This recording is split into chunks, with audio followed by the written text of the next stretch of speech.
Apparently that's the last time it'll be hanging over my shoulder for a State of the Nation address. We're told that the next State of the Nation address will be back at Parliament 4 years after the fire. So the speech had better be a good one. It's also the second one under the Government of National Unity. And there's some good news, and I expect the President to start off with that. We've got a relatively stable electricity supply, and we've also been pulled out of the financial naughty corner. Obviously, for the majority, the situation is dire on the ground, unacceptably high unemployment levels, crime, and in many parts of the country, people don't have any water at all. I'm just wondering if the President knows that it's the year of the horse when action is taken. So we want him to get off that motorcade, get on that horse, and lead us.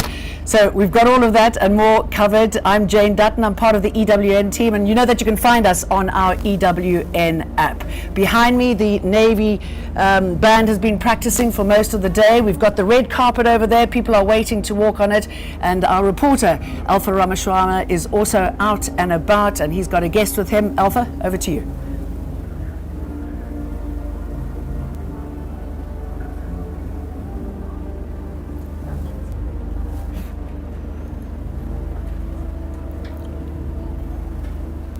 Jane, I am on the floor, as you can see, at the Cape Town City Hall, just outside the red carpet, where a number of politicians and delegates His focus is soft. The nation address are beginning to arrive. I've seen a number of them really trickling in, including Ramaphosa, the Premier of Limpopo. But I just want to quickly have a brief conversation with the Chairperson of Parliament's Ad Hoc Committee, which is looking into allegations made by KZN Police Commissioner Nhlanhla Mkhwanazi of corruption in the criminal justice system. Ntate Soviet Lekhanyani, thank you so much for joining me. First of all, you are here at the State of the Nation address. You've been listening and having a first-hand experience of what the allegations are when it comes to corruption in the criminal justice system.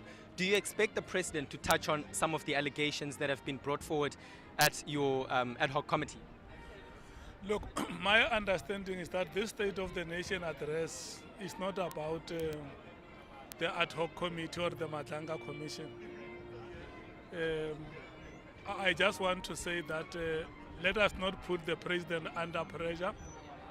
Let's allow the ad hoc committee and the Madlanga Commission to do their work and conclude.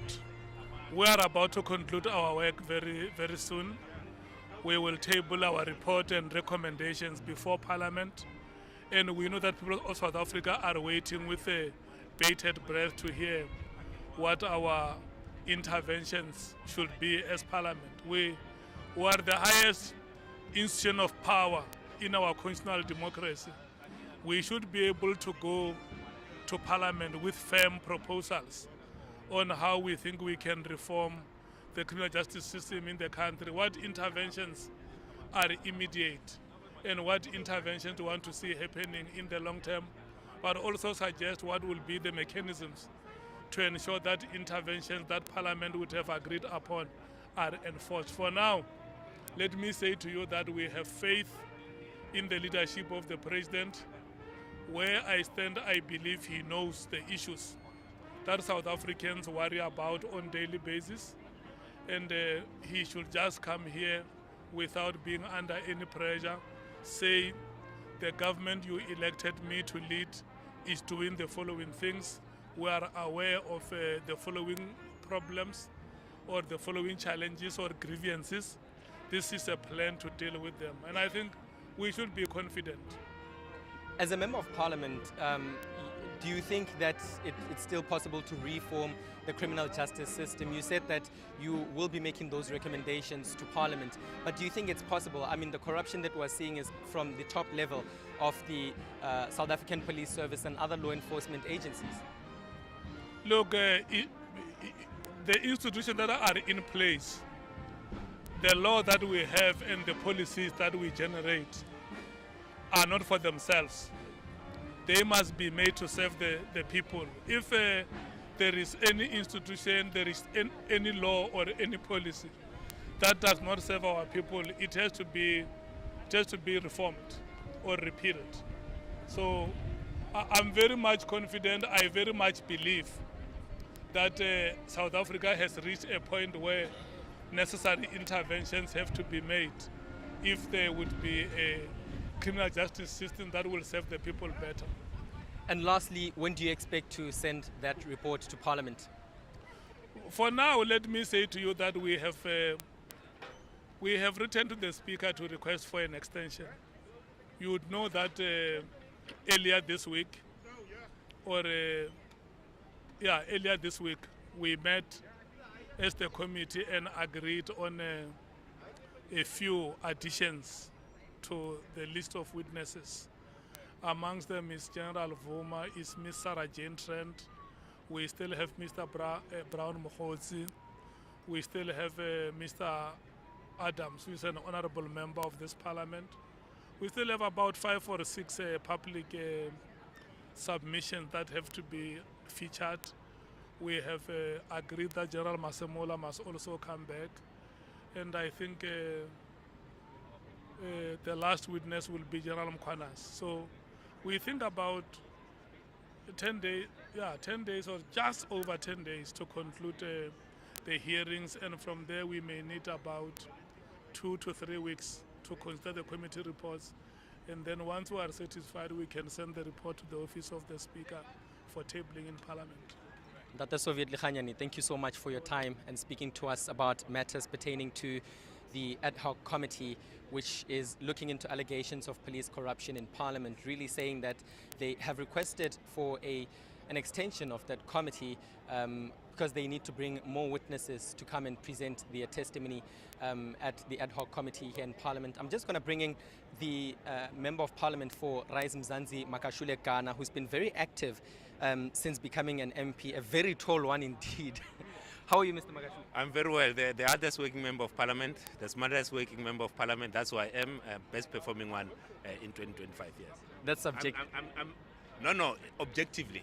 It's not a subject. It's not how I see myself. All the metrics from Parliament indicate that as Rise Mzansi, we are the best performing political party in Parliament. There's a lot to talk about with you when it comes to Rise Mzansi and your participation in Parliament over a year, I guess. But let's start about the business of the day.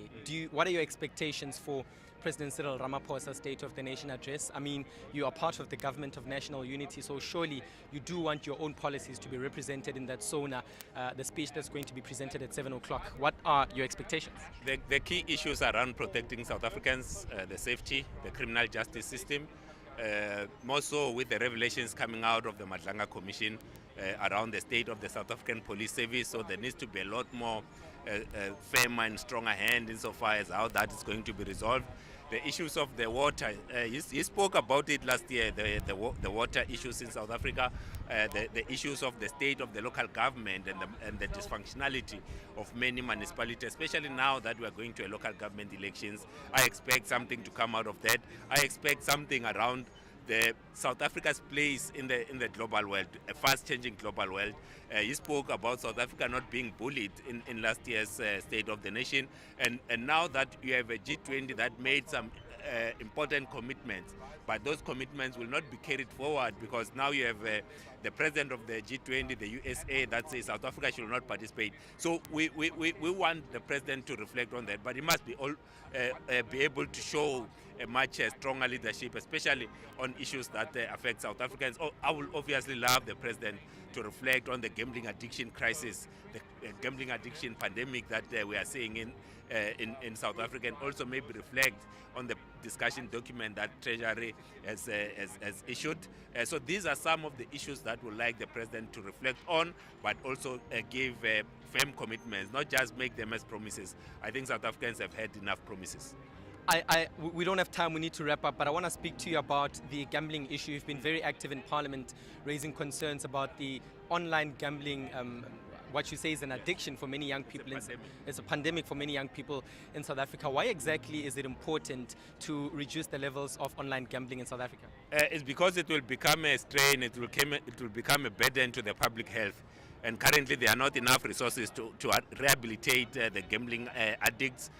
So it's something that's coming up, and that's why we need to nip it in the bud. We need to uproot it early and not allow it to fester. We not allow it to find root, to gain a root in our communities, because the devastation that gambling addiction brings, it's something that's untold. There are many people that are losing their families, people are losing their homes, other people resort to committing suicide as a result of being trapped in debt, because one of the things that happens is that people start using debt to gamble because they've run out of their own money to gamble. That's why we say that we should not allow people to gamble on overdraft and credit card.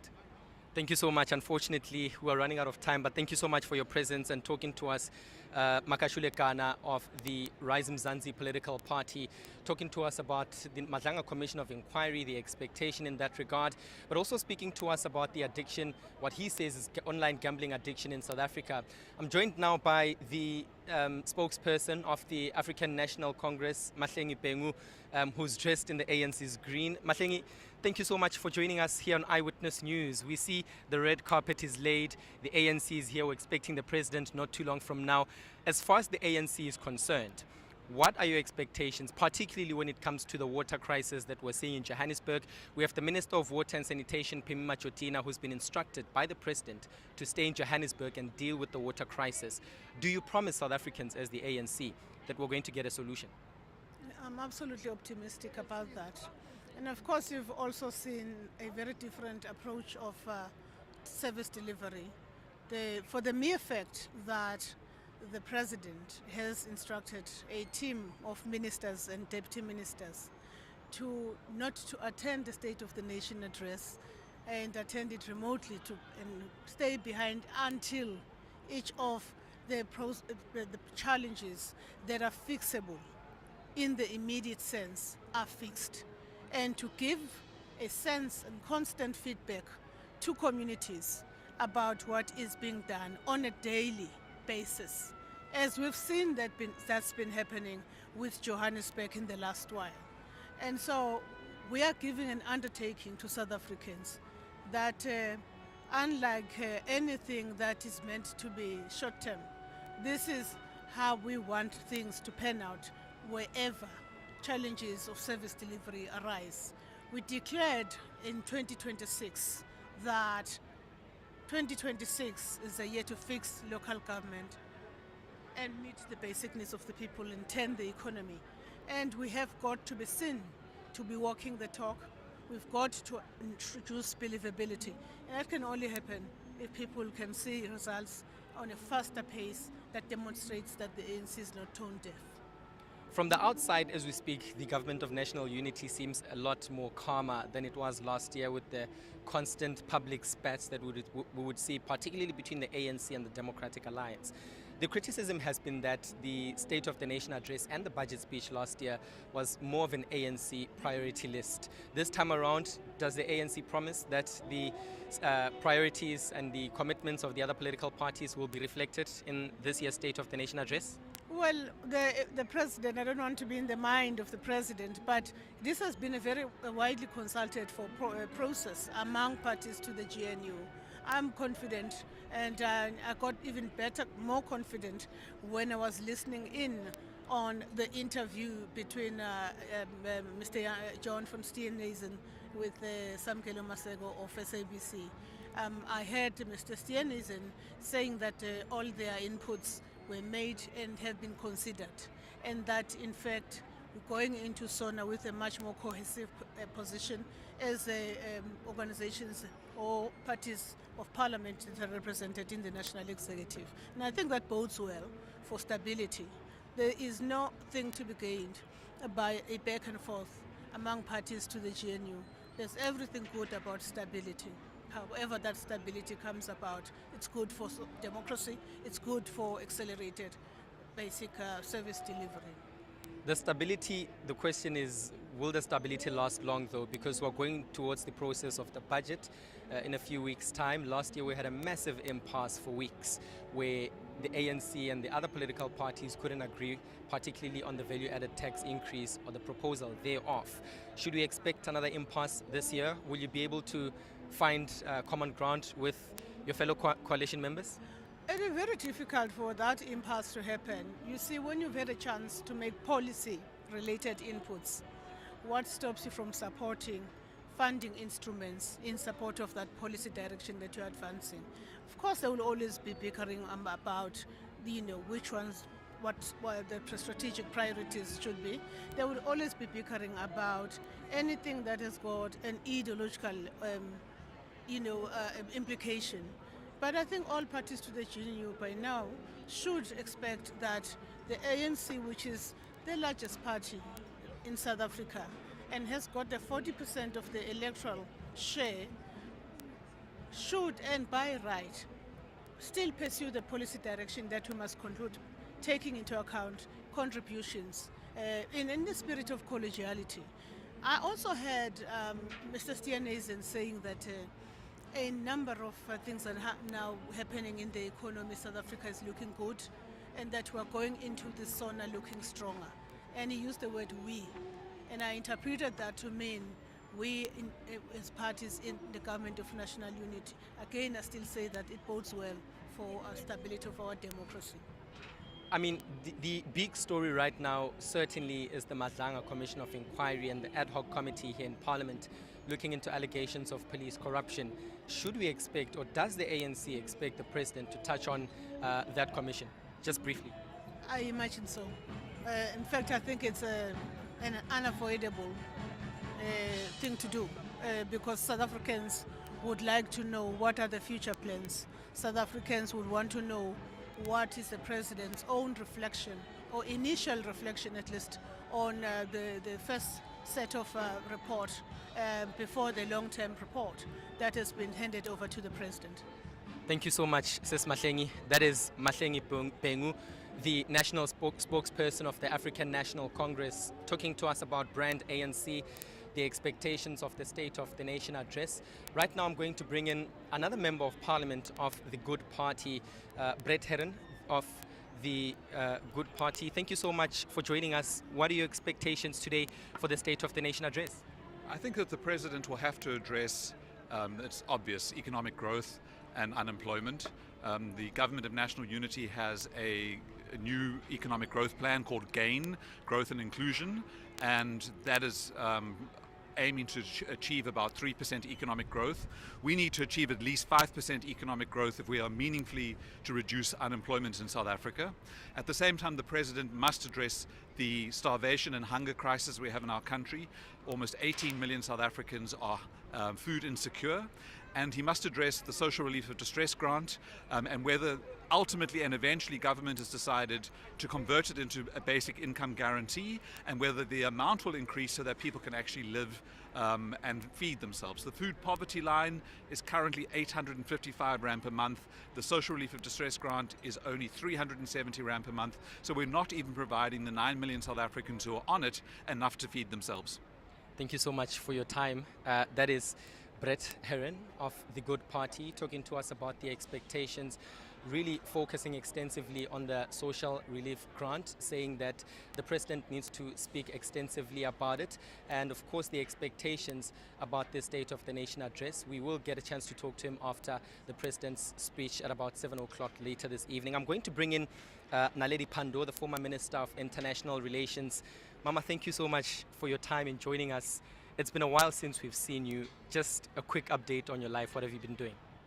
Well, I'm doing a lot of things. I'm chairperson of the Nelson Mandela Foundation, and that's where I spend a lot of my non-working time.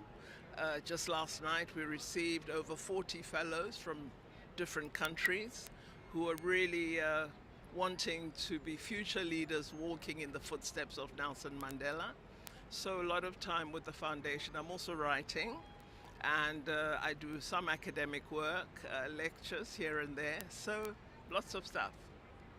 As a woman who's led in the ANC for quite some time and in Parliament, you're at the forefront of creating NSFAS or funding for students at school. Looking from the outside now and looking at the challenges that we're facing when it comes to NSFAS, are you satisfied that day in, day out, there are students who are complaining about not receiving their allowances? Do you think it's on the brink of collapse? I don't think it's on the brink of collapse, because there has been an attempt to improve its administration. I am worried that the inadequacies have been in existence for so many years, so I do think there's work to be done. But young people do get their funding. We are seeing young people complete their higher education and their college studies, but I would want, of course, to see an improved administrative capacity within the fund. I just also want to get your thoughts, now that you are no longer in Parliament, on the ad hoc committee that we're seeing and the Madlanga Commission of Inquiry. What goes on in your head when you hear about the alleged gruesome crimes that are happening, especially allegedly committed by some of our top cops? Well, I think it's really worrying, but it is important that the rot is exposed, and I hope that a very hard approach will be taken to the outcomes that are reported upon by the various commissions and the committee, because we need to take action in order to cut out the rot that has really brought our country down in terms of crime levels. And then, as the former Minister of International Relations, you know how a diplomat should behave. You know a lot when it comes to international relations. But I want to speak to you about what we've been seeing, particularly between Pretoria and Washington. What do you say about the aggression that South Africa is receiving from the Trump administration? Well, it's a very telling aggression because, as you know, South Africa has always held up an independent foreign policy. It's never kowtowed to anyone. And I think that independence is what is bringing the wrath down upon South Africa. I also think there are other issues that we often don't focus upon, such as the business opportunities in our country, in the area of digital economy, as well as in the minerals sector. And South Africa will not bow down and give in to any form of contractual arrangement. It would want an arrangement or partnership that advances the interests of our country. And we must always hold up that policy proudly. Do you not fear, though, that the sanctions that the Trump administration could eventually impose on South Africa would have a devastating impact on our economy? Well, I think the strategies adopted by President Ramaphosa and his government of ensuring that we have friends in all regions of the world is a very important one. I think eventually any country that believes it is the sole determinant of world affairs will learn that actually multilateralism is the best approach and building friendships and cooperation works. And then lastly, we have seen Iran participating last month in that drill, the naval drill, with the president saying that there was no permission for Iran to participate. In fact, he had written to the South African National Defense Force, ordering them to ensure that Iran's participation is limited in some way. Do you think the SANDF and the current minister, Nji Motshekga, need to be held accountable to a certain extent for disregarding and ignoring the president's instruction? It's totally beyond my purview and my current position to comment on current ministers and the president's directives. I really don't know enough about that to comment properly. However, I would say Iran is not an enemy of our country, and we need, whenever we make any arrangement, to have regard to the interests of South Africa, but also to the building of diplomatic friendships across the world. And then lastly, South Africa has been facing a number of service delivery issues. The biggest one right now is, of course, the water issues, which some say is the new form of load shedding. Do you have confidence in the current government that they'll be able to fix them? Well, I certainly hope that the local government, particularly in the metro of Johannesburg, recognizes the urgency of addressing this matter. I just went through 3 days of a power failure in my house in Pretoria, and it's a most unpleasant experience. So I can't imagine how awful it is not to have constant water available. So we've got to improve the infrastructure. We must end the problem. I would like to see government treating such problems as a very, very significant question that our intellectuals and professionals must resolve. I don't know why it should take so long to resolve these issues, and I'm hoping that we will ensure that the people of South Africa who are lacking water at the moment have access to water. Thank you so much for your time. That is the former Minister of International Relations, Naledi Pandor, speaking to us about the international matters that we've been seeing, particularly geopolitics, but also telling us her expectations of the President's State of the Nation address. I think, Jane, one issue that the President will need to address, of course, is the water challenges that we've been seeing in parts of South Africa, particularly in Johannesburg. You might know that in Johannesburg over the past few days we haven't been having water. Residents have been struggling with dry taps.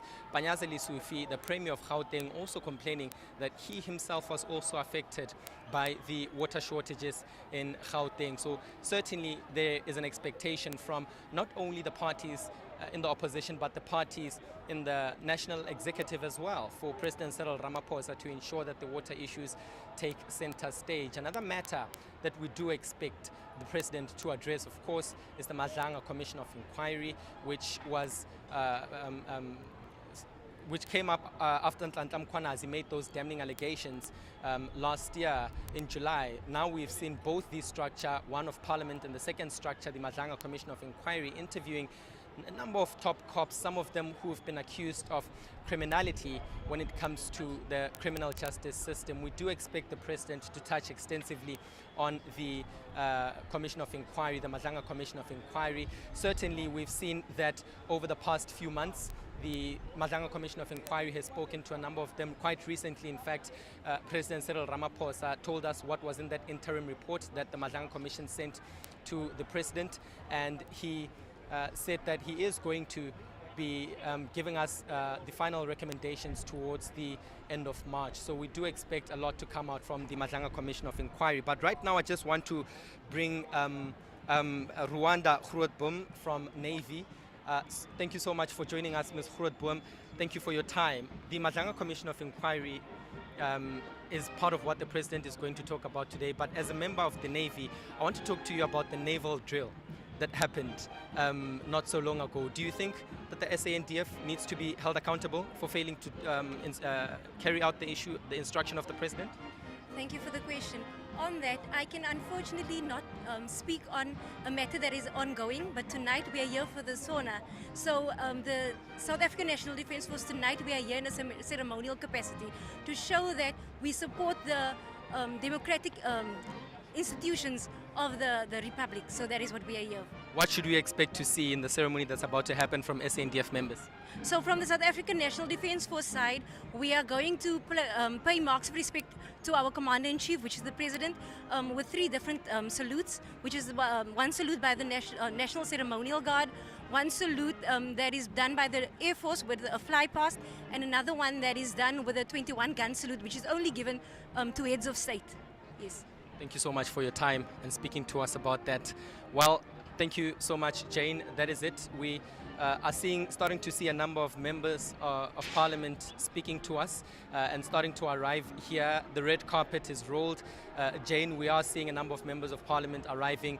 The President is expected to arrive soon. As you have heard, the 21-gun salute is another thing that we expect to see here today. Back to you in studio.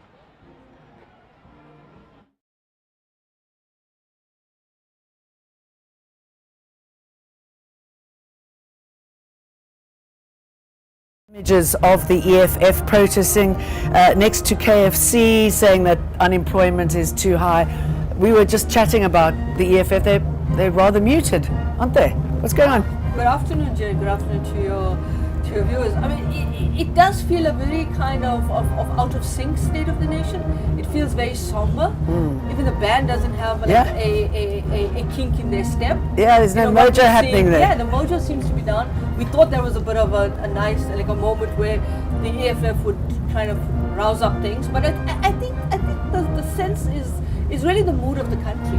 There's so many disasters that are basically taking place simultaneously right now. I mean, you've got the water crisis. We have 2 ministers not coming here, the Minister of Copter as well as the Minister of Water Affairs and Sanitation, where the President has asked them to stay back and try and resolve what's happened with that explosion at one of the plants, which has now caused a pressure problem. But sorry, let me jump in here. Some say that the Minister, Majadina, is better far away from incidents like this. Well, the problem is you also got to know, I think the sobering reality is that we've had so much of acute and chronic infrastructure, service delivery,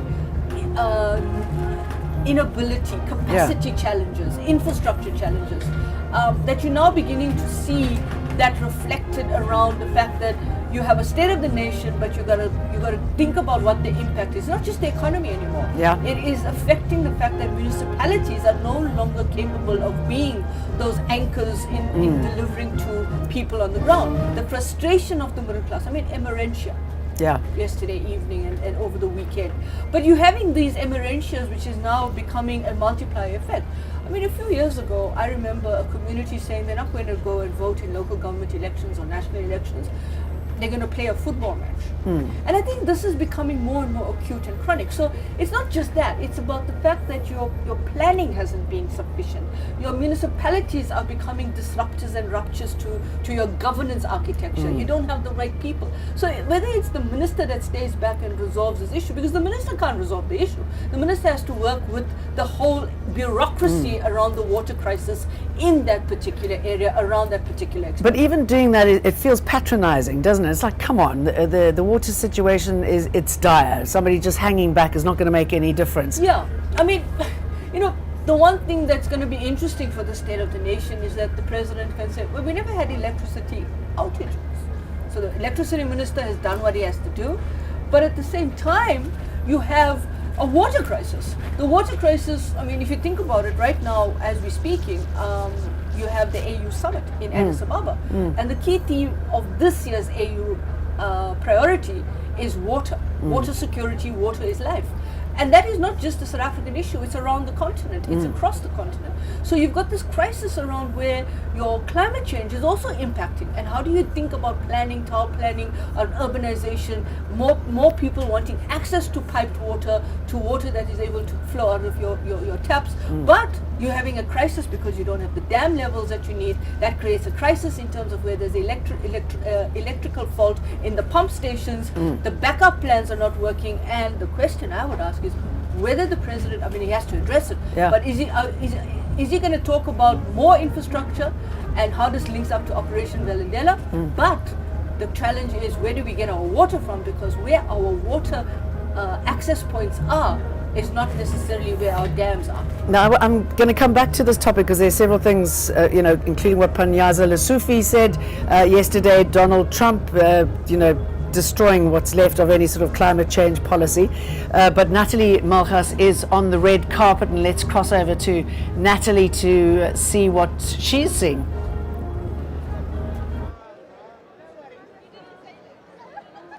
We're live on the red carpet for Sona 2026. Already we've seen beautiful fashion, considered fashion, inspired by local themes, local designers, and then we've had some guys in suits. Joining me now, I have Chester Missing, who has a lot to say about many things. Chester, this isn't just about the fluff, and... How are you? We're great, thank you. Put the mic down at the hand in my bum.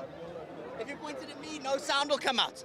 It's your first day interviewing a puppet who admits he's a puppet. There's puppets everywhere here, I know.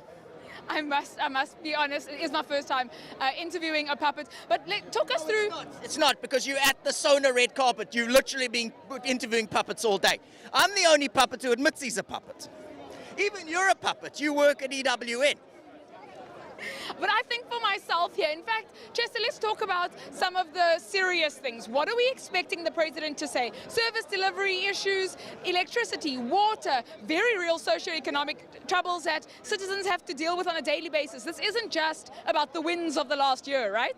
Well, what wins? I mean, Ramaphosa promised us 3% growth. We got 1.2% growth. Unemployment is at 31%. The only way he's changed unemployment is by having all these cabinet ministers. He's just changed his name to Unamanga Ramaphosa. I mean, this is bananas. Who's the president of South Africa? Who is the president? I mean, of course it's Cyril Ramaphosa. No, it's Kat Matlala. I'm out.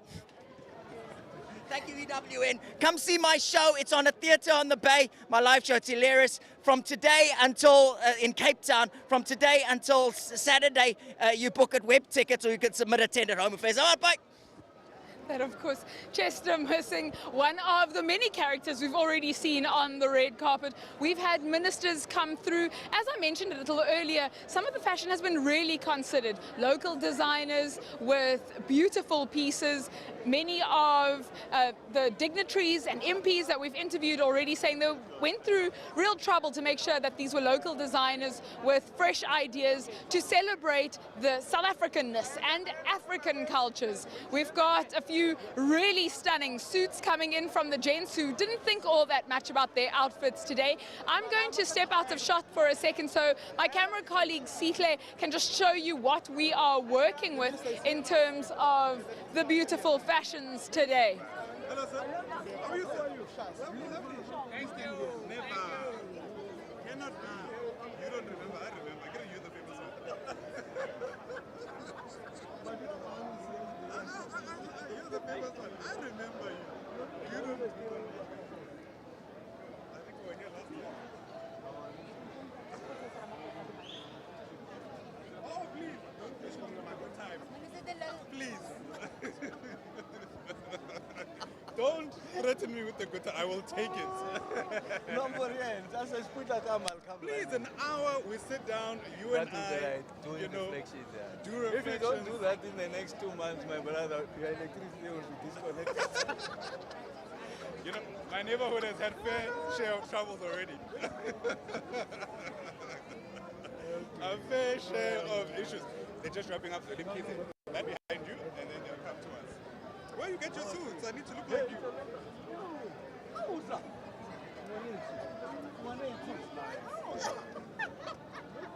It's a chap called Peter Man. Hi, pluggers. Hi, Mara. Is it a tax bracket thing? They look like... In the background of the action that we've got on the red carpet, just off camera, there's a group of MPs from the MK party brandishing placards that read, "Water security, please. The electricity prices are too high." These are similar posters that we saw with a demonstration with the EFF a short while ago. So it's not just the fashions and the fun of Sona night. It's also about very real issues that plague South Africans on a daily basis. In fact, we've got Energy and Electricity Minister President Cyril Ramaphosa, who is about to give inputs on what he's expecting the president to say, and no doubt his inputs on the fact that we've averted one crisis and just rolled over to another, and the impact that has on many industries here in the country.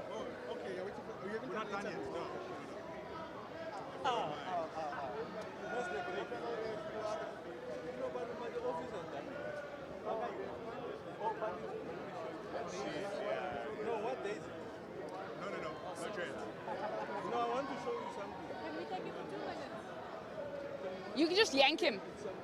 I can't just yank him. I'll happily hand him over. Minister? Real quick, EWN TV, talk us through the situation that we got with the electricity. Have we averted a crisis altogether with load shedding? Oh, load shedding has averted it, but we have to resolve load reduction, because there are pockets in the country that are subjected to load reduction. So when I come and say load shedding behind us, they can't relate to that. So until we resolve load reduction, we will not make that pronouncement. I'm happy now we've ended it in the Western Cape. I'm happy that we'll end it in Northern Cape and the Northwest by March, April, and the rest of the country by end of October. But the price of electricity, that's killing South Africans. There's the elephant in the room. The president will say something about it, and then I'll expand when we put into the public domain the proposed electricity pricing policy for comment, and I'm confident we'll get it right.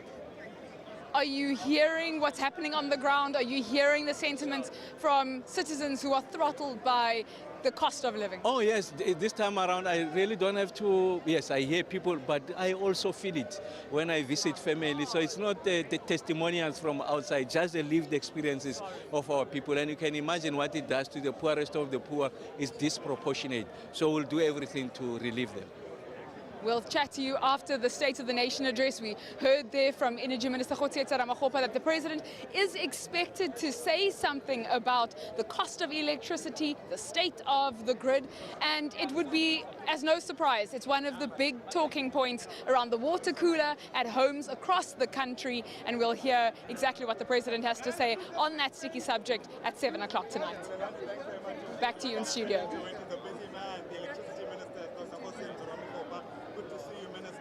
A good story, I imagine, but depending where you are in the country.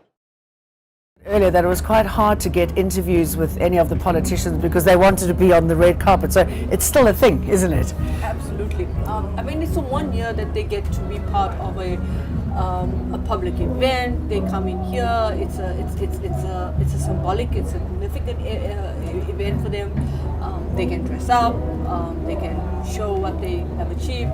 But I guess it also tells them, like, you know, that they kind of now have that moment, then they have to get back to work.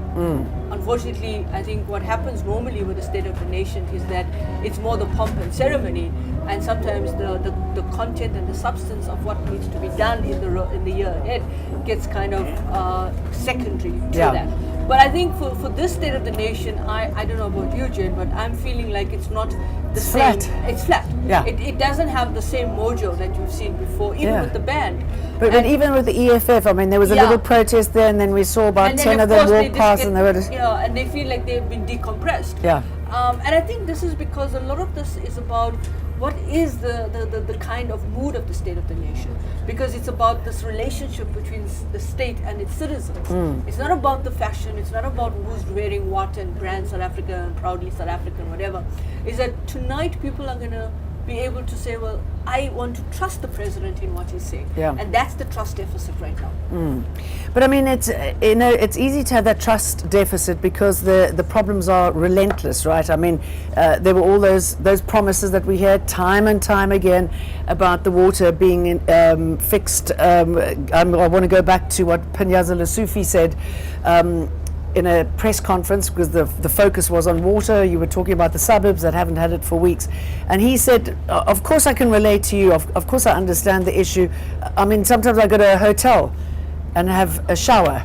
I mean, that's a different kind of relating to your situation, to what people experience on a daily basis. I mean, I think when the middle class starts to have 23 days, 43 days, 63 days of non-access to water, they become frustrated. And I know certain of my friends who never had access to water and then had to find ways to mitigate the risk of not having access to water.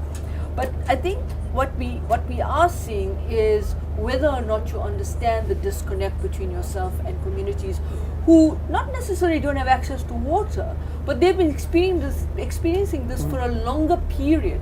But the situation has just become more intense. It has become more acute for them. It's become more unlivable for them.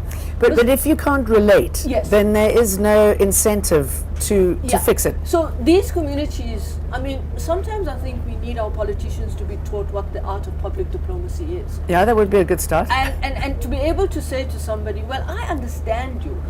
I'm empathizing, but you know what? I have access to go to a hotel.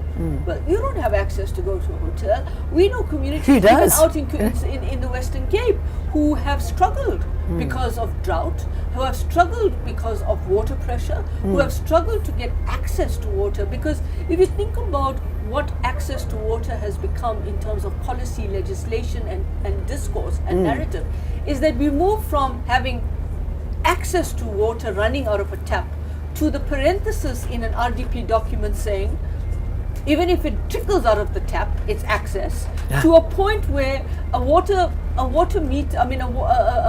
tap can be at least about 15, 20, or even 30 or 40 meters away from your house, and that constitutes access to water. So over time, the legislation, the narrative or the documentation around what constitutes the definition of access to water has moved in terms of how you shift the goalposts. Now we're sitting with a bigger challenge, and that is you can't shift the goalposts with climate change.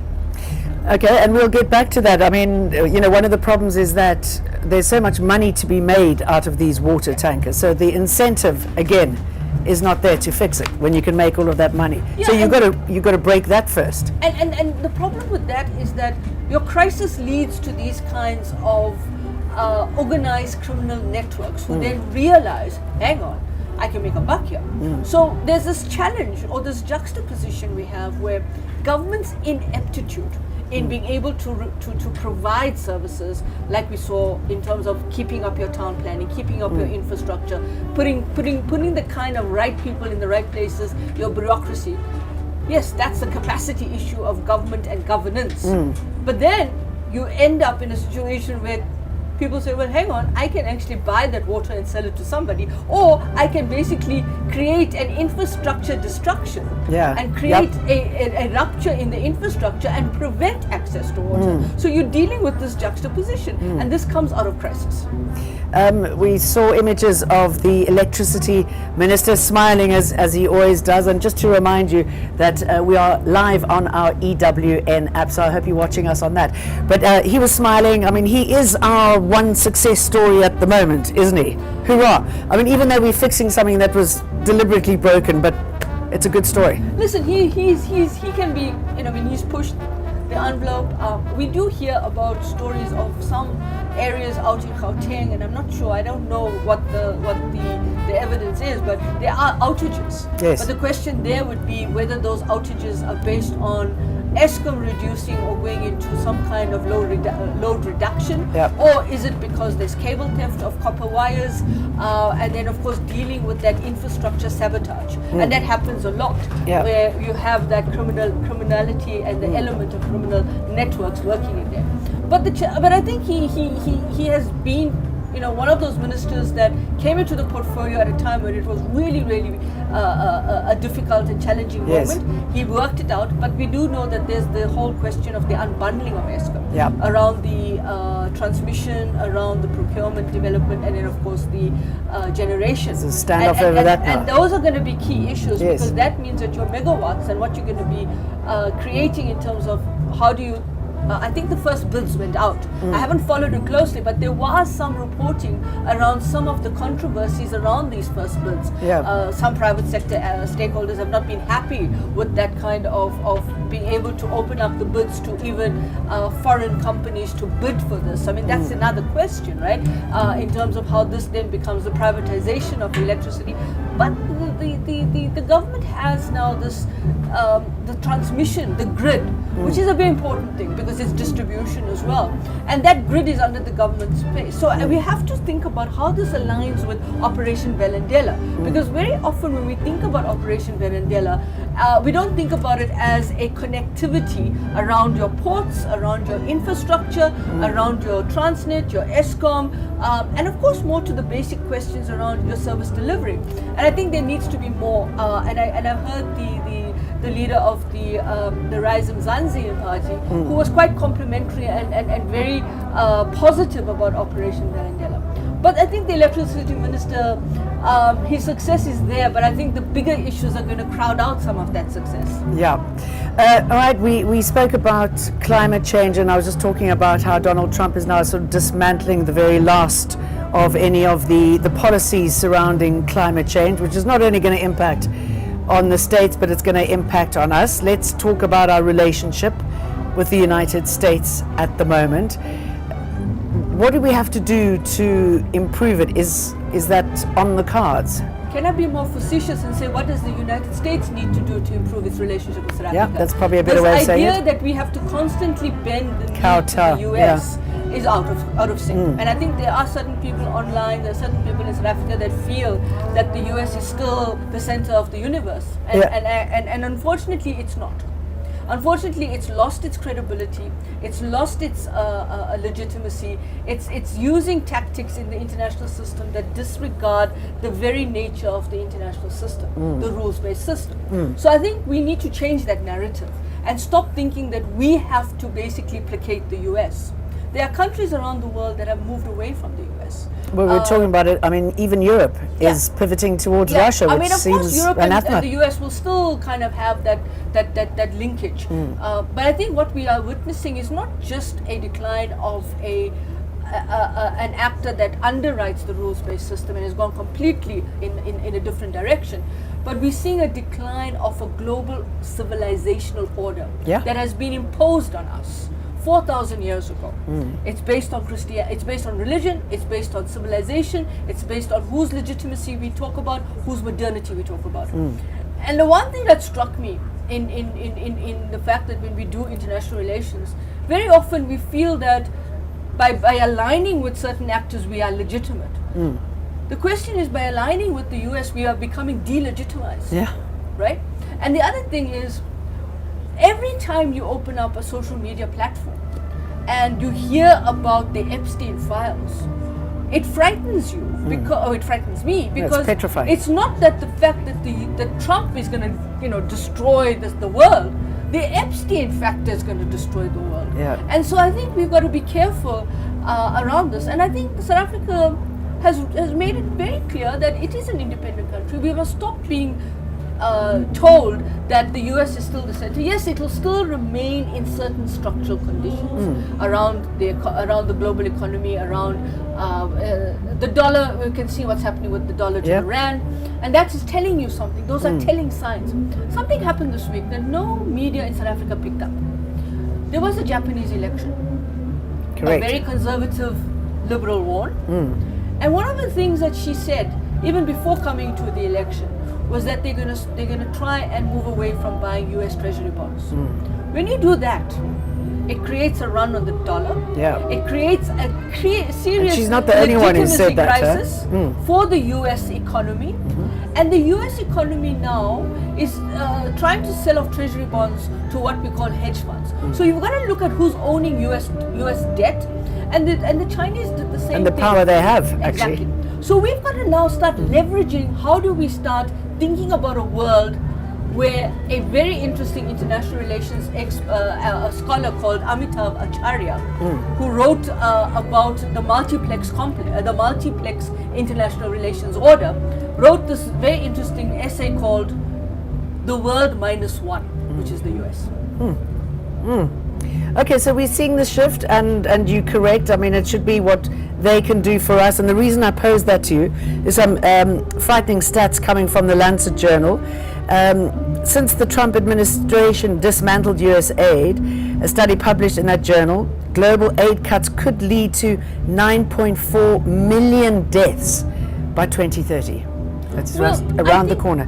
For me, what makes that stat very sobering is that this is something that we in all parts of the world that were dependent on USAID grants and other kinds of financial and non-financial support should have been thinking about this more critically.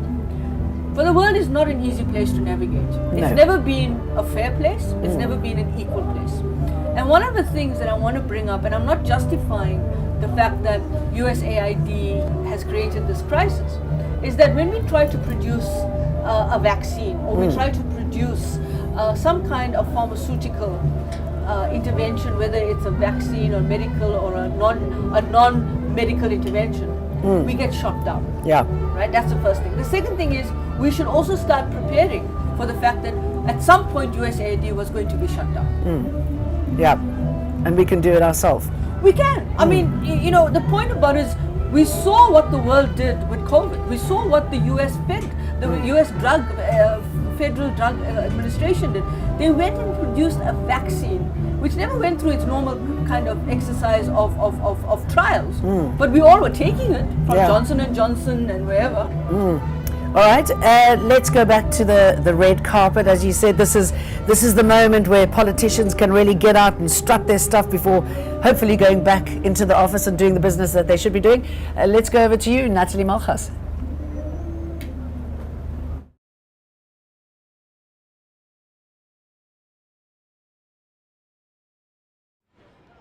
So we're standing outside the City Hall where already we've seen the Navy Band get ready.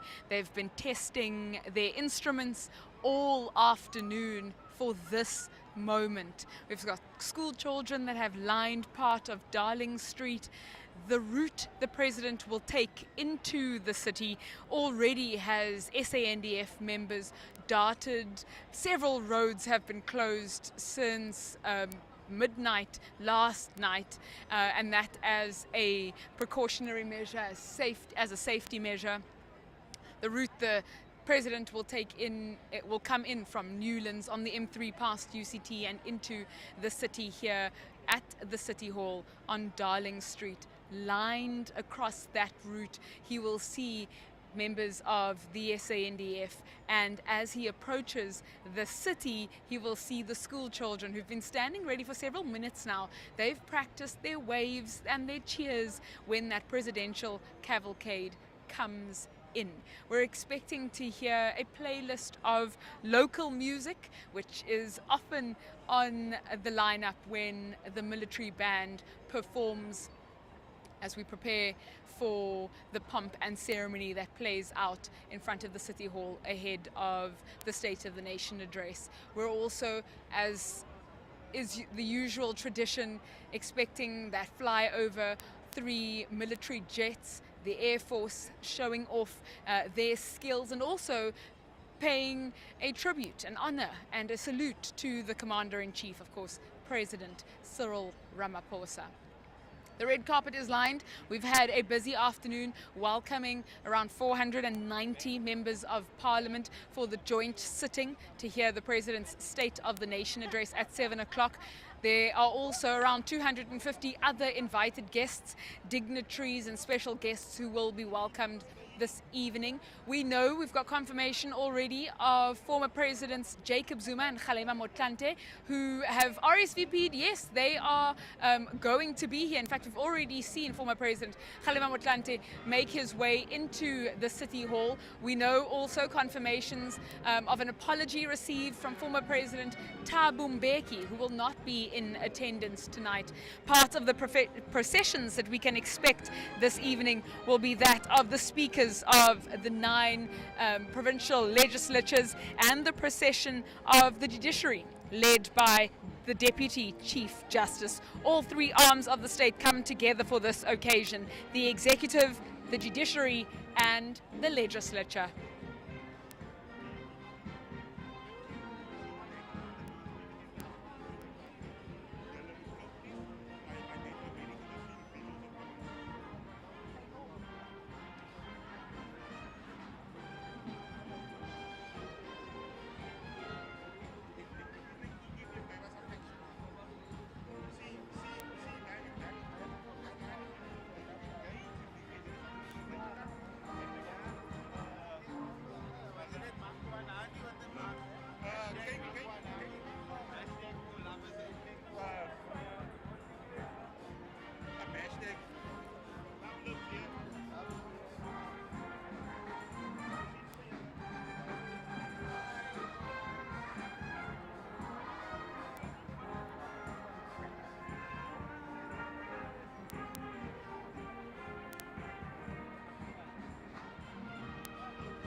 There's also no shortage of SAPS members in and around Cape Town. In fact, over the next few days, there are many events that have been the reason for many of the road closures we've got in the city.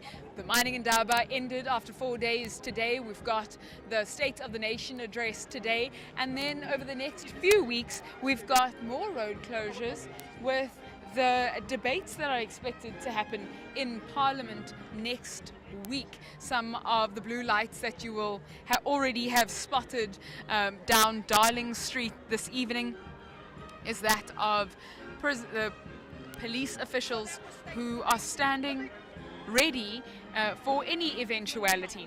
We've heard from SAPS that they've been monitoring demonstrations all throughout the day and in the build-up to the State of the Nation address. As we look up at the City Hall, we have police officers darted along the roof and all around the now parliamentary precinct here in the CBD. There are officers to make sure that the event plays out without a hitch. We've heard from the police this week. They've hosted several imbizos all week. This was a plan to safeguard Sona starts a year in advance. So with Sona 2025 already, a plan was devised to make sure that Sona 2026 plays out without any issue. We're seeing officials cross the road, this in anticipation for another cavalcade of cars. Already, I've mentioned the presiding officers of Parliament, Speaker Toko Didiza, has already welcomed former President Kgalema Motlanthe. We see more flashing blue lights higher up along Darling Street with another fleet of cars carrying very important guests to the City Hall for tonight's State of the Nation address.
Presiding officers making their way into the City Hall.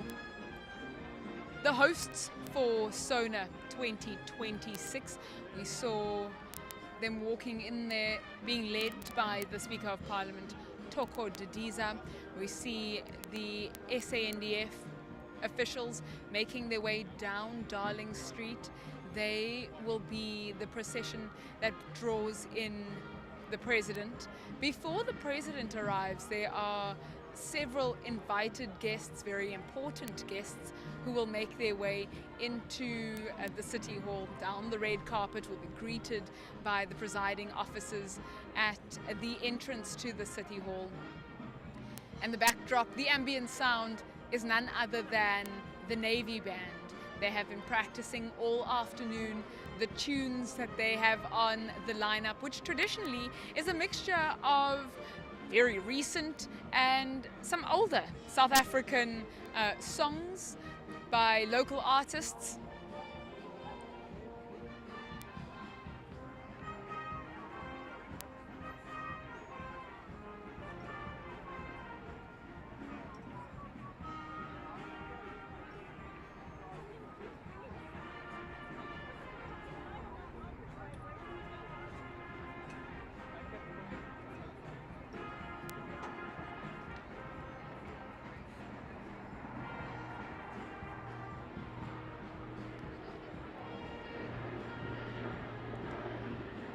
the first of at least 3 military aircraft that will pass over the City Hall this evening. That, of course, the Air Force, with their salute to the Commander-in-Chief, Cyril Ramaphosa. The President will be the last of the very important guests to make their way down Darling Street. His procession will be led by that of the Army, the SANDF, and their marching band will make their way down Darling Street to receive the President and his cavalcade of cars. That cavalcade comes all the way from Newlands. Several roads have been closed around the city centre for several hours, and they will be for a few more days to come, because there are still quite a few parliamentary activities that require the roads adjacent to the City Hall to be closed. The route the President will come in from is the official residence in Newlands, up the M3 past the University of Cape Town, over Hospital Bend and into the Cape Town CBD. We've got that civil guard of honour, young children lining parts of Darling Street with their white flags waving in the wind in anticipation for the President, who will arrive in the next few minutes. It is going to be a few more minutes while that red carpet clears. More of the guests find their seats, make their way into the City Hall and find their seats. 490 MPs are attending Sona in person. It's a joint sitting of Parliament. And 250 very important guests and delegates have been invited to the State of the Nation address in 2026. An overflow area has been set up across the road from the City Hall to accommodate those extra guests, as some might not be able to fit into the public gallery where some of the guests who will make it into the City Hall will be seated. So an overflow area has been set up, a marquee has been set up across the road, close enough to still take in the pomp and ceremony and all the activities of the evening.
Already we're seeing that procession of the speakers of the provincial legislatures make their way into the City Hall. At the very end of the line of speakers, we see the Speaker of the Western Cape Legislature, Dalen Mitchell, the youngest of the lot. They will make their way into the City Hall for Sona 2026. The group of speakers of the provincial legislatures is followed by that of the premiers, the group of premiers of the 9 provinces of South Africa in that mix. We see Alan Winde, Premier of the Western Cape, Zumani Sol, the Premier of the Northern Cape. We see them make their way down the red carpet. The third arm of the state, the judiciary, is expected to make their way up the red carpet any minute now. They will be led by the Deputy Chief Justice.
I hope you're watching us on our EWN app as we talk about the State of the Nation address. It's the 10th one under Cyril Ramaphosa. It's the second one under the Government of National Unity. And we know that some of the pressing issues in this country have been service delivery, water, as well as crime.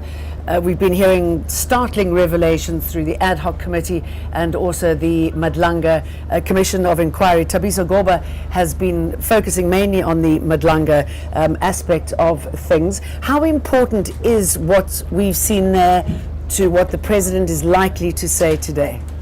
Well, Jane, I think it's almost, the President can't deny what's happening in the Madlanga Commission. He can't ignore what's happening in the Madlanga Commission. It's impossible that he won't speak about it. And speaking to a lot of the politicians just on the sidelines of the State of the Nation address, a lot of them have said, you know, what has been exposed in the Madlanga Commission is very troubling. And the President cannot wait until the Madlanga Commission has finished its work for him to introduce any sort of interventions or measures to sort of shore up the State's Department or shore up the justice and crime detection sector. So, I mean, there were obviously some people, especially from the opposition parties, who were saying that they want the President to announce that he's going to be firing the suspended acting police minister, Sezom Kunu. That's not likely going to happen, but I think the theme of it is that there has to be something that has to be done. That's what a lot of the politicians here attending Sona saying, that, you know, the President has to announce some sort of interventions and he can't wait until the Madlanga Commission finishes its work, because this is obviously an ongoing crisis in the country's law enforcement and justice and crime prevention sector. Let's go back to where it all started, because it was initiated out of force, wasn't it? I mean, this information was delivered to the country, the extent of police corruption everywhere. Something had to be done. It's that July media briefing by the KZN Police Minister, Nhlanhla Mkhwanazi.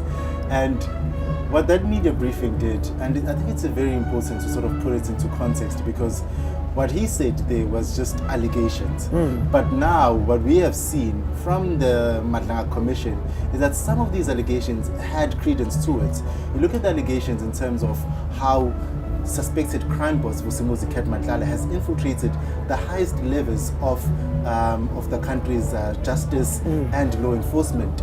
We recently learned about the money that Vusimuzi Madlala has been sending to some people in very senior places within our law enforcement. So there has been a bit of credence to some of the allegations that Nhlanhla Mkhwanazi made on the July media briefing. But one of the key one is the situation with Minister Senzo Mchunu. Yes. And we've spoken a lot about this, Jane, and maybe outside of this platform, around sort of the raid hearing that President Cyril Ramaphosa is waiting for. Because a minister is unlike any sort of employee. It's not like a normal employee. A minister can be fired at will. It can't go to the CCMA. The president can fire a minister anytime. The minister can't go to the CCMA or complain. So President Cyril Ramaphosa has sort of held off on firing Minister Senzo Mchunu. And I believe that's partly because what has come out for the Madlanga Commission has not sort of reached that level where President Cyril Ramaphosa feels that Minister Mchunu's position as minister is untenable. And is it not going back to what we've seen with Cyril Ramaphosa anyway? He doesn't fire anybody. 100%. The dithering, right? There was suggestions that in President Cyril Ramaphosa's second term as president, he'll be much more decisive, he'll be much more ruthless. But we've seen that even with he's set up a new task team that will investigate the allegations that came out in the Madlanga Commission, which is investigating the allegations that came out from the July media briefing from Nhlanhla Mkhwanazi. So there is obviously a bit of inaction by the president, and as I said, there's a number of political parties from the opposition that want President Cyril Ramaphosa to be decisive, fire the people that he can fire, especially the minister Senzo Mchunu, but also ensure that there are measures within the justice and the law enforcement sector to strengthen it up, because what the Madlanga Commission has exposed is that there's obviously a lot of gaps, and there's obviously a lot of compromised people operating within the highest levels of our government. I remember seeing a Steve Martin movie, and he was addressing the camera and said, give me a sign if this girl is the wrong girl or something, and all the pictures on the wall start, turning. Goes, okay, no sign. I mean, we're almost at that point, aren't we? Like, I mean, how much more information is needed for action to be taken? The thing is, if he's not capable of doing it, which we know he's not, who can do it now? We know that we've been promised after the 3-month report that this can lead to arrests. This can lead to something being done. So the most sort of critical thing that President Cyril Ramaphosa has done, and I use the word critically, in jest, the most important thing he's done since the Madlanga Commission is set up this task team within SAPS to look at some of the officers that have been implicated in the Madlanga Commission. So that task team within SAPS is, interestingly enough, being led by Fani Masemola. And out of the 5 senior police officers that are mentioned in that the task team will be investigating, interestingly enough, the Deputy National Commissioner, Sibia, is not part of that 5-person team. But also, Fani Masemola, the National Police Commissioner, is also in a sense sort of been implicated by some other people. Maybe not necessarily in the Madlanga Commission, in the ad hoc committee where General Sibia has appeared. And he said, that Fani Masemola is part of a faction within SAPS that doesn't like me and has been trying to remove me. So there was a question whether that, is Fani Masemola the right person to lead a task team to investigate senior police officers when he himself might at a later stage have to answer for some allegations against him? And does it make, does he have to recuse himself? And there was a question that was asked to Fani Masemola at a recent media briefing, a question like that. And he said that the president has put me here. If the president felt that I needed to recuse myself, the president would have made me in charge or part of this task team that has to investigate officers doing wrongdoing. And I mean, extraordinary that somebody like Masemola is put into such an important position when we do need to clear this rot out. A lot of people say that rather somebody who was from an independent body should have done that job. We're going to be talking a little bit more about that, but let's go back to the red carpet. The band, we were saying they're a little bit lackluster a little earlier on, but they seem to have got their mojo back. Natalie Malchas is milling around with the celebs on the red carpet. Natalie? Also saying that no doubt the State of the Nation address will reflect the challenges of the last year, the difficulties that South Africans still face on a daily basis. It's a hard look at South Africa. Just today, in the build-up to the State of the Nation address, we saw protests across the country. Electricity prices are too high. Taps have run dry in several municipalities across South Africa. The opposition, the official opposition in Parliament, the MK party, brandishing placards that read, something needs to be done about crime, something needs to be done about water and electricity, basic services not making their way to homes across South Africa. The president yesterday, again in that exclusive interview with Eyewitness News, saying it's not lost on him, the struggles of South Africans. And that will feature in his address tonight. We're seeing more action along Darling Street as members of the SANDF stand ready. They will lead the procession that includes the president's cavalcade. Lining Darling Street, we have young children from a local primary school waving their white flags in anticipation of the invited guests, the very important people that they will catch a glimpse of as that motorcade makes its way to the City Hall, a 100-year-old building, a really significant building in the city of Cape Town that, according to the presiding officers, they hope is the last time will play host to the State of the Nation address. Of course, Sona moved to the City Hall after the fire in 2022.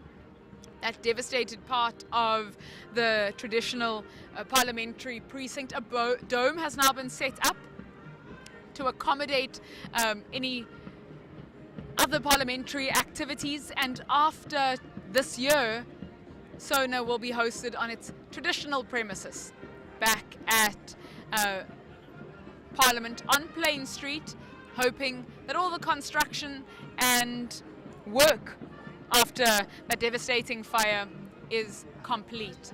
We're seeing more of the military bands. They're making their way down Darling Street now. This is the pomp and ceremony that one expects with the State of the Nation address. It's a show of our musical talents in the military. We've got the Navy band kitted in their summer uniform, all dressed in white. They have been fine-tuning their instruments and warming up their voices for the occasion. And now we have the military band making their way down Darling Street.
a demonstration down the road perpendicular to the to Darling Street, right next to the City Hall. Also, the party brandished placards that say inferior, electricity costs are just too high, taxes have run dry. There are very real service delivery issues that the government needs to take a hard look at.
Members of Parliament, ladies and gentlemen,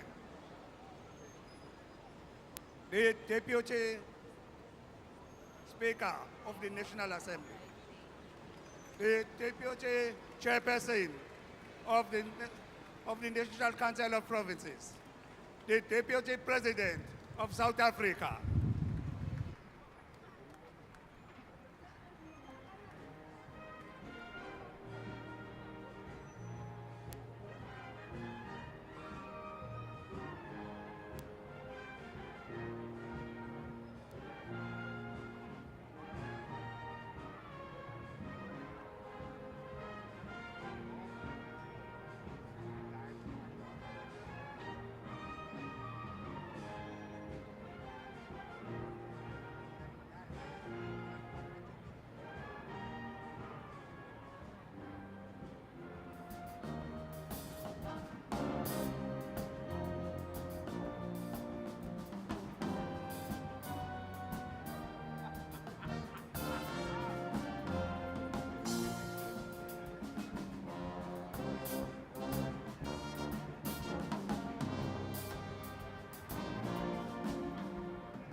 Usana la milo kyantonina Yumasigela waze wandenzagalesa Dokwenze njanina Dokwenze njanina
President's cavalcade has now arrived on Darling Street. We can see the military standing ready with their green blazers and gold epaulets. The military led the President's procession all the way into the CBD. Several roads just outside of the city have been closed. The entire route the President took from his official residence in Newlands down the M3, past the University of Cape Town and into town, have been lined with military officials. The commander of the SANDF will also, the commander-in-chief of the SANDF will also receive a salute flight with 3 aircraft from the Overberg Air Base, the Eysterplaat Air Base, expected to fly over the City Hall any minute now. The President's cavalcade, you can see the blue lights flickering along Darling Street. It's pulled up. Just before the President arrived, we saw the Deputy President, Paul Mashatile, and his wife arrive, being greeted by the Deputy Speaker, Annelien Lotriet, welcomed and walked into the City Hall. 490 MPs are attending Sona this year. It's a joint sitting of Parliament with around 250 invited guests, some of whom will find a spot at the overflow marquee across the road from the City Hall. We now see the presiding officers make their way to the platform along with President Cyril Ramaphosa, make their way to the platform, and any minute now the national anthem will be played by the military band.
Speaker of the National Assembly,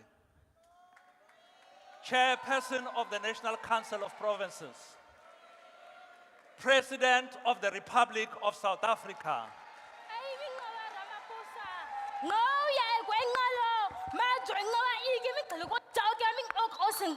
It's always quite emotional, isn't it, when you hear that 21-gun salute that ushered in the President and the First Lady, and quite a symbolic moment as he, as a young man 36 years ago, was holding the mic for Nelson Mandela after he was released on those same steps. So coming back to full circle today, but now he is the man in charge. This is the 10th State of the Nation address he's about to make.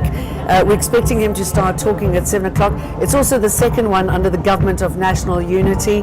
We know that there have been several successes this year, stabilizing the electricity as well as improving our finances, bringing us out of the financial naughty corner. Obviously, lots of issues still raging in the country, crime and the lack of resources, the lack of infrastructure, and how hard it is to get things like water, a basic human right. We know that he's going to focus on the Madlanga Commission of Inquiry, some of the successes, what it's revealed to us, the extent of corruption within the South African police force. We know that he's going to be touching on that. We know that he's also going to be touching on the military and what their achievements are. We're also hearing Angie Motshekga was saying that possibly he's going to talk about bringing the military in to deal with the Zama Zama issue. There he is standing with his deputy, Paul Mashatile, smiling, clapping shortly before he goes to the podium. Several dignitaries there, several ambassadors from Europe and other parts of the world. Let's listen in.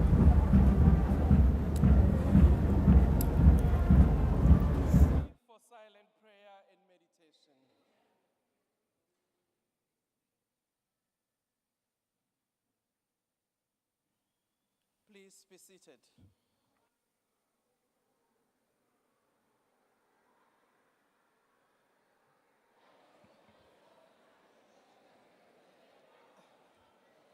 Honorable members, we will try next time to add just 1 minute so that we can finish the prayers and meditation. Would like to thank our praise singer, and very importantly, that this year is the 30 years of our Constitution, and she gave the poem in Kuntail language,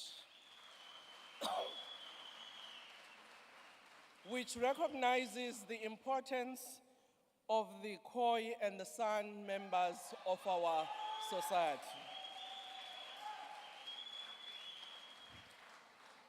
Honorable members, the leaders of our political parties who are here present with us in the gallery, our former heads of state, our former presiding officers who are here, our First Lady, the judiciary, the premiers of our provinces, the speakers, and all honored guests that have been invited by Parliament to grace this important occasion where we would be listening to the State of the Nation address. Would like also to acknowledge our members at home who are watching these proceedings online. Honorable members, the President has called this joint sitting of the National Assembly and the National Council of Provinces in terms of Section 84, subsection 2D of the Constitution of the Republic of South Africa, read with Joint Rule 13, subsection 1, subsection A, to deliver his State of the Nation address to Parliament. I now call on the Honorable the President, His Excellency Matamela Cyril Ramaphosa, to address the joint sitting. Honorable President.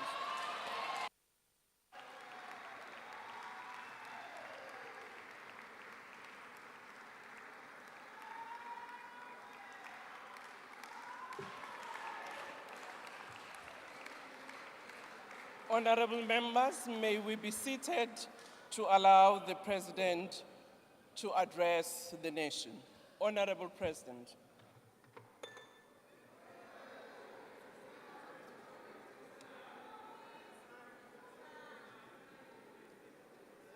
Speaker of the National Assembly, Ms. Togo Didiza, the Chairperson of the National Council of Provinces, Ms. Refile Mtsweni-Tsipane, former President Kgalema Motlanthe, former Chairperson of the NCOP, Mr. Amos Masondo, former Chairperson of the NCOP, Dr. Naledi Pandor, Mayor of Cape Town, Alderman Jordan Hill-Lewis,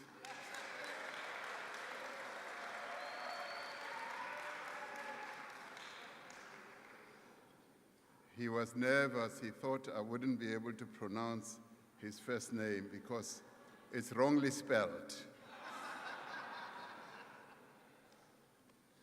Deputy Chief Justice Dunstan Mlambo, Chairperson of the National House of Traditional and Khoisan Leaders, Khosi Thabo Siyahlolo, Isithwalandwe, Mayor Sophie de Bruyn, President of Contralesa,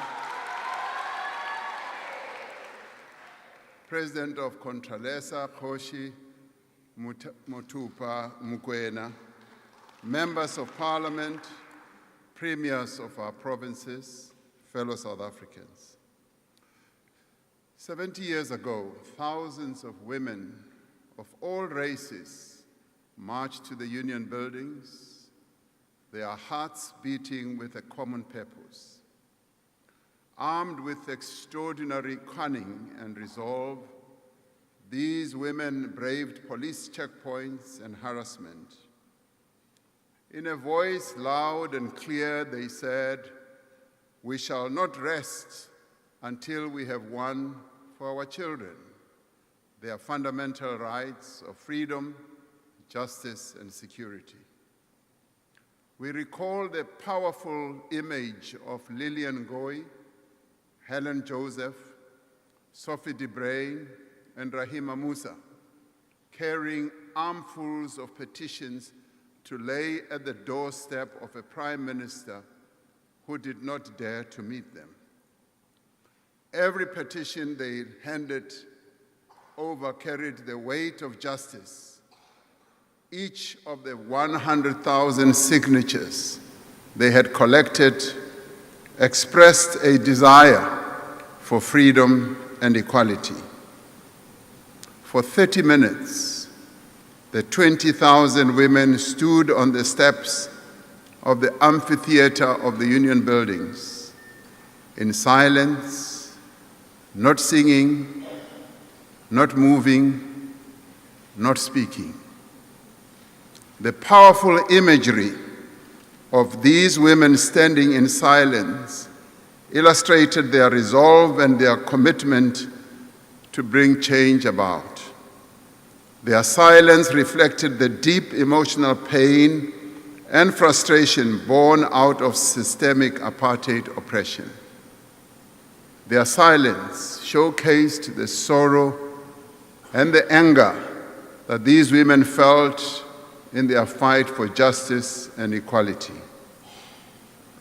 Their silence was long enough to be unsettling to the apartheid officials who were watching them. In that quiet moment, they showed the world that it is not the shouts of anger, but the stillness of determination that moves mountains. After the silence came the singing of the now eternally famous chant that has gone down in our struggle history, symbolizing the powerful role played by women in the struggle against apartheid. They chanted, "Wathinta bafazi, wathinta imbokodo."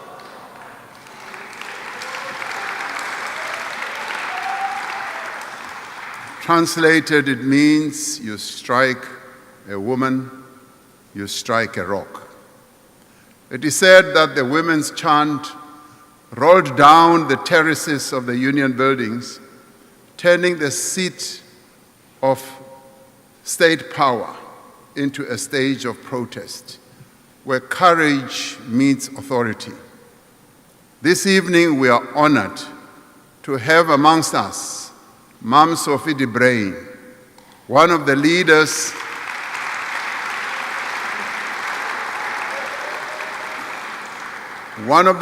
that marched and a stalwart of our struggle for freedom.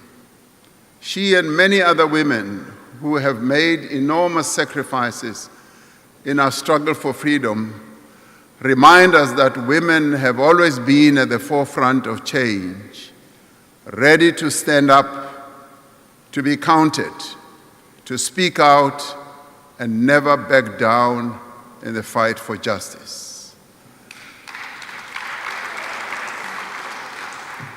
To mark this anniversary, I'd like to ask you to rise and give a standing ovation to the women of South Africa who marched on the Union buildings in 1956.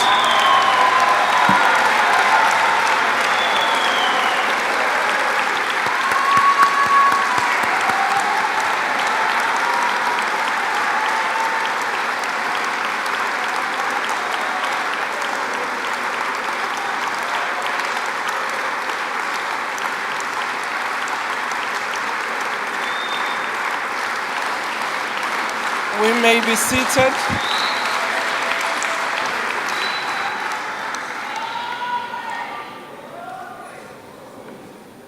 Mam Sophie de Bruyn, I can see where you are seated. Please stand up so that we can see you.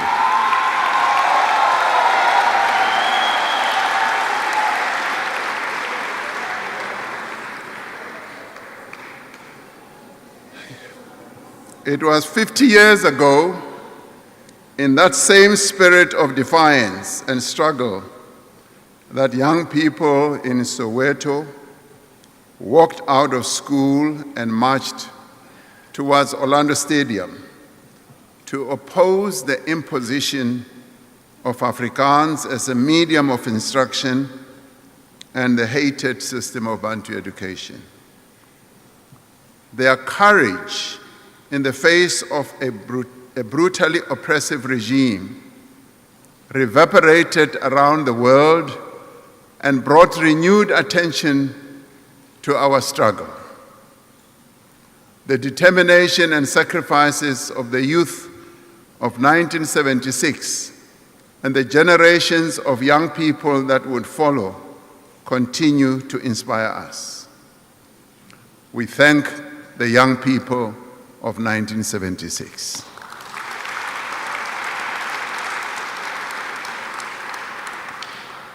"30 years ago, in 1996, in this very precinct, in the Houses of Parliament, the Constitutional Assembly adopted the text on which our democratic nation is founded. Our Constitution reflects the spirit of those women who marched in 1956, and the young people of 1976, and the many South Africans from all walks of life who fought for our freedom. It is a constitution that reflects the aspirations of the people of South Africa for a nation that is united and at peace, a nation that has thrown off the shackles of oppression and a divided past. It is a constitution that calls on us not only to redress the injustices of the past, but to progressively realize the right of all South Africans to housing, to health, to food, to water, to social security, to education, and to a better and prosperous life for all. Today, we must realize these aspirations in a world that is rapidly changing, a world in which narrow self-interest has replaced the common good, a world in which trade is used as an instrument of cohesion, a world in which might is right and the powerful impose themselves on the weak. To navigate this new world, we must draw on our strength as a nation. Our strength comes from our values, as articulated in our Constitution.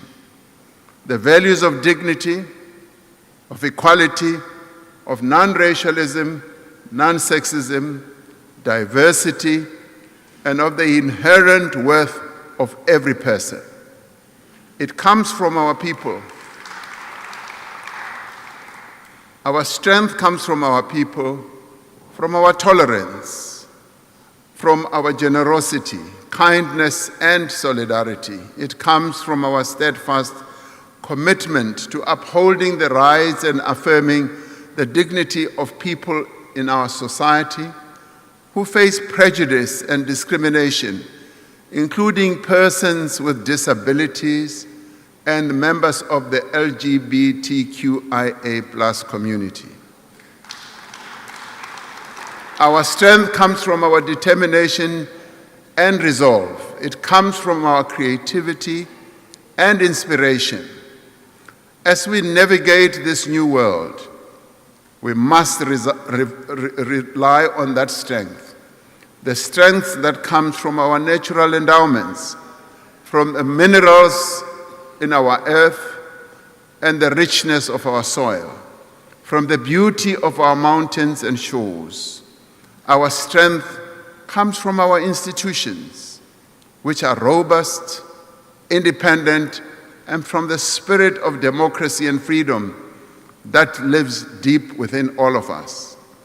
Our strength and power comes from one another. It comes from what we can achieve when we work together. Our strength also comes from our respect for one another, even as we may differ on various issues. Our strength also comes from our sporting men and women who continue to lift the South African flag on the world stage and bring glory to our nation. Now, as we reflect on the state of our nation, we can say that we are stronger today than we were a year ago. Our economy is growing again, and this growth is gathering pace.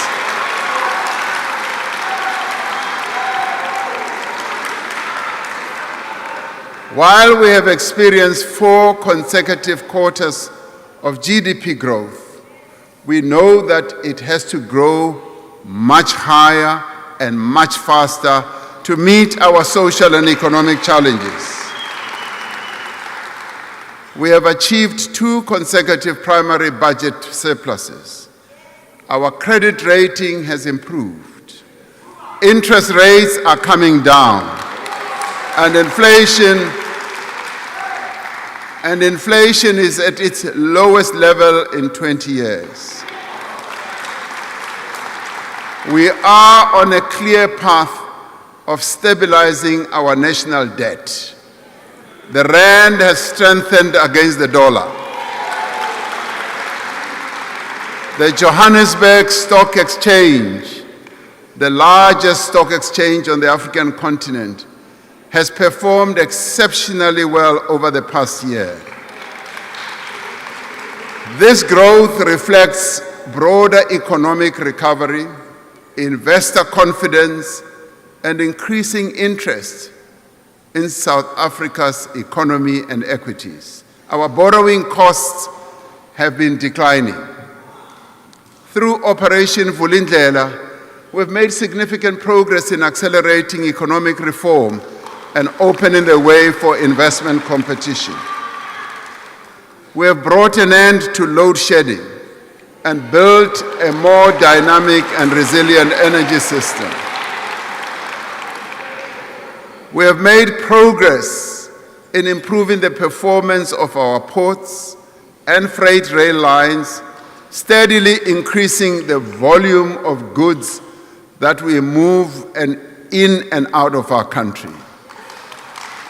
We have restored our passenger rail system. More and more commuters are now able to travel to work on newly locally made trains, significantly reducing their traveling costs. We are investing across our country in roads, in bridges, in rail lines, in ports, in dams, and in solar farms. We have created over 2.5 million opportunities through the presidential employment stimulus, mainly for young people and women. The expanded Works program and community work program continue to offer job opportunities to many throughout the country. Last year, we saw the highest matric pass rate in our history, with more than two-thirds. Now, with more than two-thirds of all bachelor passes coming from schools in the most disadvantaged communities. Now, as the economy continues to grow, the rate of unemployment must come down. By expanding our social protection system through the SRD grant, we have reduced the number of people living in food poverty. We are strengthening our anti-corruption laws. Our country has been removed from the grey list of Financial Action Task Team.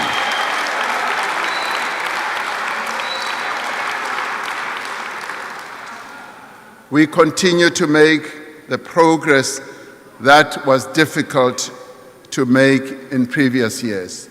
The work we have done to rebuild key institutions from state capture is showing results. The South African Revenue Service is once again a world-class tax authority. The investigating directorate continues with its work and is making progress in the prosecution of those who need to be prosecuted. Most importantly, our democratic system is maturing. Our democratic system is maturing and growing stronger.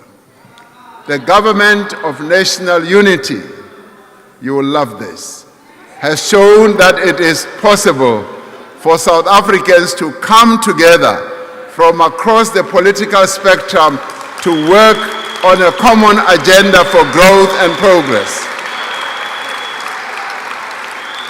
Last year, we hosted the leaders of the world for a successful G20 summit, which showcased our country's strength on the global stage. Confidence is rising amongst investors, business people, and consumers. Now, these improvements are the result of a determined effort across government and across society. They show what is possible when we work in unity and we work with unity of purpose. Now we have a unique window of opportunity to translate these gains into sustained growth.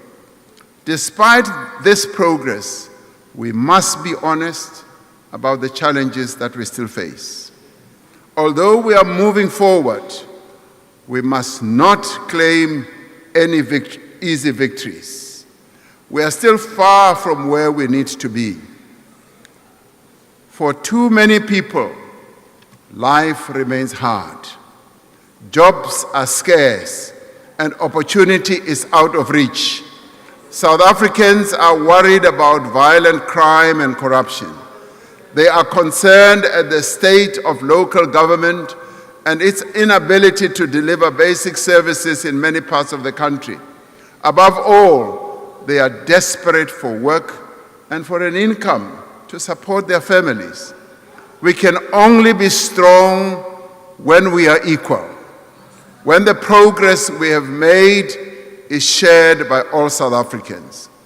The Constitution calls on us to work towards a society in which every South African has a fair chance to make a better life for themselves, in which every child receives a decent education and an opportunity to work and to thrive, a society in which we reclaim our public spaces and meet one another in the streets as equals, in which the state works for the people and the corrupt face consequences. This State of the Nation address outlines the actions that we have taken since last year and the steps we will take this year to advance the strategic priorities of the Government of National Unity. And these priorities, to remind ourselves, are firstly, to drive inclusive growth and job creation. Secondly, to reduce poverty and tackle the high cost of living. And thirdly, to build a capable, ethical, and developmental state. This evening, we outline the work we must do, work that we must do together to build stronger communities and a stronger nation. We outline the work we must do together to build a South Africa that is more prosperous, more inclusive, and more peaceful, more united, and ultimately more equal. A stronger South Africa must be safe and secure. The cost of crime is measured in lives that are lost and futures that are cut short. It is felt also in the sense of fear that permeates our society and in the reluctance of businesses to invest. Children here in the Western Cape are caught in the crossfire of gang wars. People are chased out of their homes by illegal miners in Kagiso, in Gauteng, Bapoba Mogale as well.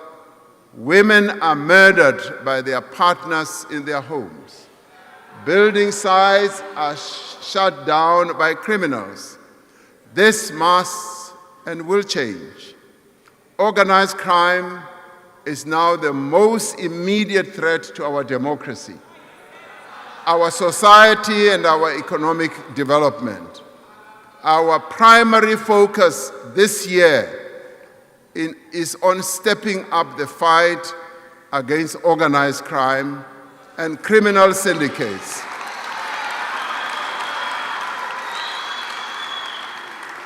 And we will do so using technology, intelligence, and integrated law enforcement. We will tackle organized crime by consolidating intelligence at national level, identifying priority syndicates, and deploying hand-picked multidisciplinary intervention teams focused on dismantling criminal networks. To strengthen our fight, against gang violence, I will be deploying the South African National Defence Force to support the police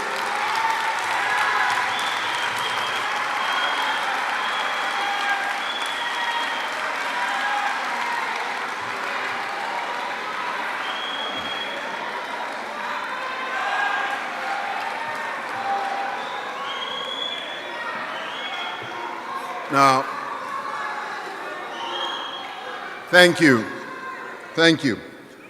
As I said, I will be deploying the South African National Defence Force to support the police as we did to great effect with illegal mining.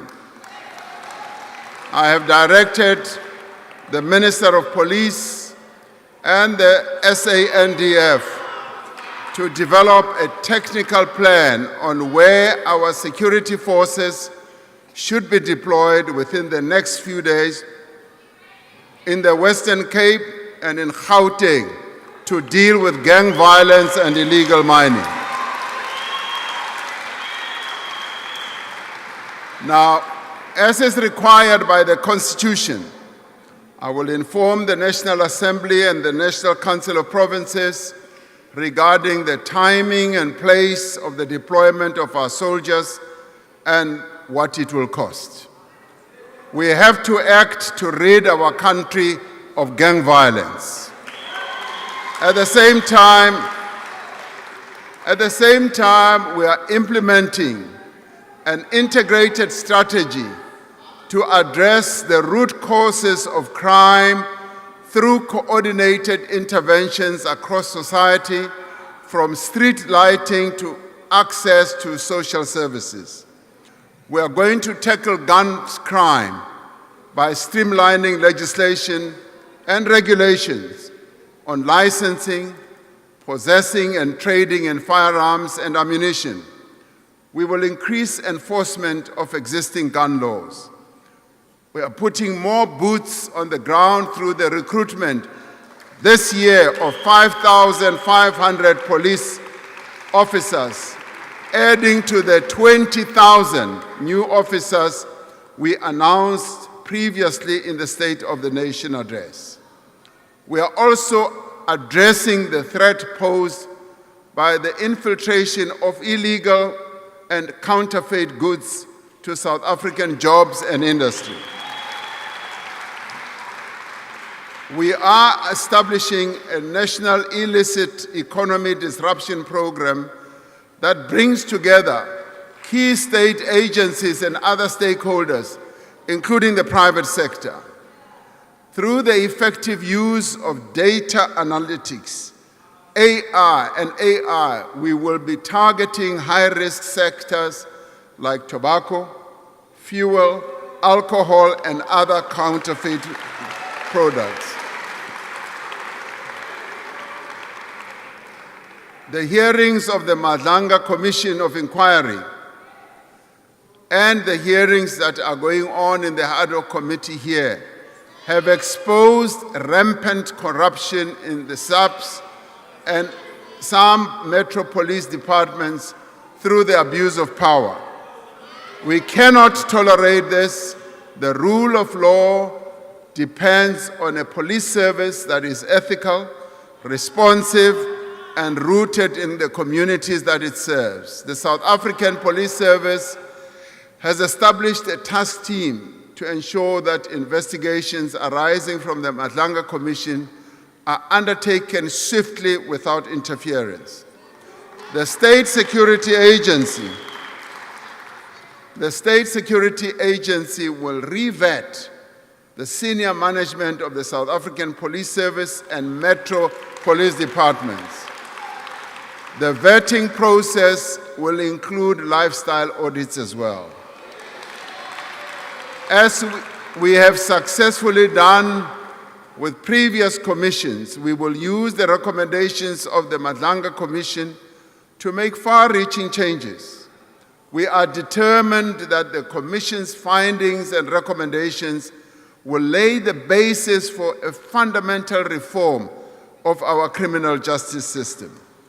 We are confident that these efforts will succeed because the great majority of police officers are dedicated to upholding the law and diligently serving the people of South Africa. Now, drawing on the success of Operation Vulindlela in advancing economic reform, we will use a similar approach to establish a hard-hitting new criminal justice reform initiative. This will crack down on organized crime, on illicit firearms and trade, using a dedicated team to ensure that reforms are implemented across the system. We are further intensifying the fight against corruption by strengthening bodies such as the Special Investigating Unit, the National Prosecuting Authority, and the Hawks. We will finalize government's approach to the recommendations of the National Anti-Corruption Advisory Council on the establishment of a permanent, independent, overarching anti-corruption body. We cannot accept that those who speak out against corruption are victimized, targeted and killed. The Whistleblower Protection Bill will be introduced in Parliament. Among other things, this will criminalize retaliation and provide psychosocial, legal, and financial support to whistleblowers. And there will be a special focus on restructuring our procurement system with a view to ending corruption. The Auditor General reports that the majority of incidents of corruption originate in the procurement system. We cannot allow this cancer to continue, and we must therefore act. Measures will be taken. Measures that we will take will include the use of technology and the finalization of the new Public Procurement Act regulations by mid-2026. We cannot fight organized criminals by treading softly. We must act with zero tolerance and bring the full force of the law to bear. And I'd like this message to be clear: there will be no impunity for acts of criminality and corruption. In addition to crime, water is now the single most important issue for many people in our country, from large cities like Johannesburg to smaller towns like Knysna and rural areas like Guyana. We have all seen the pain that our people have been expressing through demonstrations in various parts of Gauteng. Now, these protests have been fueled by the frustrations that our people are feeling over inadequate, unreliable access to basic services such as water. I have directed the Minister of Water and Sanitation and her deputy, as well as the Minister of Cooperative Governance, to attend to the water shortage problem and engage with our communities. Now,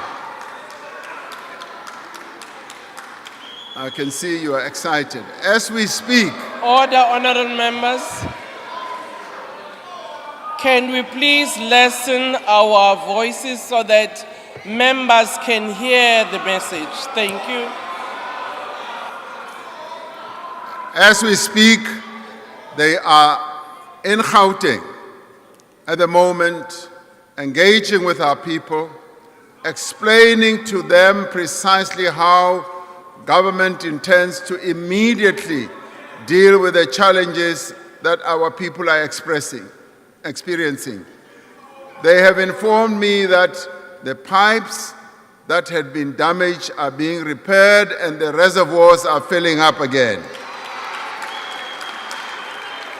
Now, this comes from poor planning, inadequate maintenance of water systems by many of our municipalities, and the main cause of the problems are now the reason why we are now having empty taps. There is no silver bullet to address this challenge, which has its roots in systemic failures and many years of neglecting infrastructure. To ensure water security is in the long term, we are building new dams, upgrading existing infrastructure. We have committed 156 billion rand in public funding for water and sanitation infrastructure over the next 3 years. The construction of the Lesotho Highlands Water Project and other large-scale projects like the Ntabelanga Dam, part of the Umzimvubu Water Project in the Eastern Cape, is advancing. And we are in the final stages of establishing a national water resource infrastructure agency to effectively manage the country's water infrastructure and mobilize funding for infrastructure. However, The real challenge lies not in the availability of water, but in getting water to people's taps. The Water Services Amendment Act, or bill, will enable us to hold water service providers accountable for their performance, and if they don't perform, to be able to withdraw their licenses if they do not deliver. If a municipality is not willing or able to provide a service to its residents, then it must be done by another structure that can do so. Now, these reforms will address the root causes of the water crisis. In the short term, we need to address the immediate crisis where water outages are being experienced right now. 3 years ago, when we were experiencing daily power cuts, we established the National Energy Crisis Committee to enable a focused national response. We overcame what seemed like an insurmountable challenge by adopting a clear plan and delivering on it. Using the same approach, we will now elevate our response to water crisis to a National Water Crisis Committee, which I will chair. The structure will bring together all existing efforts into a single coordinating body. The Deputy President has been working with a number of water authorities in the country, and we will coordinate all that to make sure that we address this problem. It will deploy technical experts and resources from national government to municipalities facing water challenges. It will ensure that action is taken swiftly and effectively to address the problem. To address the challenges effectively, we will not hesitate to use the powers that are enshrined in our Constitution and in the Water Services Act to intervene in municipalities where necessary. National government cannot stand by and believe that local government will be able to solve the problem which they are not able to solve. National government will therefore intervene. We will hold to account those who neglect their responsibility to supply water to our people. Government has already laid criminal charges against 56 municipalities that have failed to meet their obligations. We will now move to even lay charges against municipal managers for violating the National Water Act. The critical problem is that in many metros, in many of our cities and towns, water revenue is being used for other purposes, and very little is invested in upgrading and maintaining water infrastructure.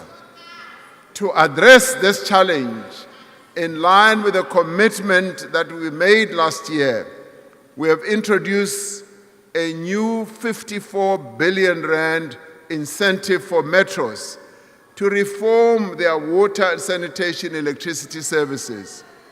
This will ensure that the revenue from water usage is put straight back into fixing pipes, into fixing reservoirs, and into pumping stations.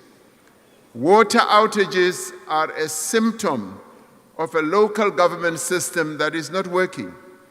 A far-reaching overhaul is now underway to address the root causes of dysfunction in many of our municipalities.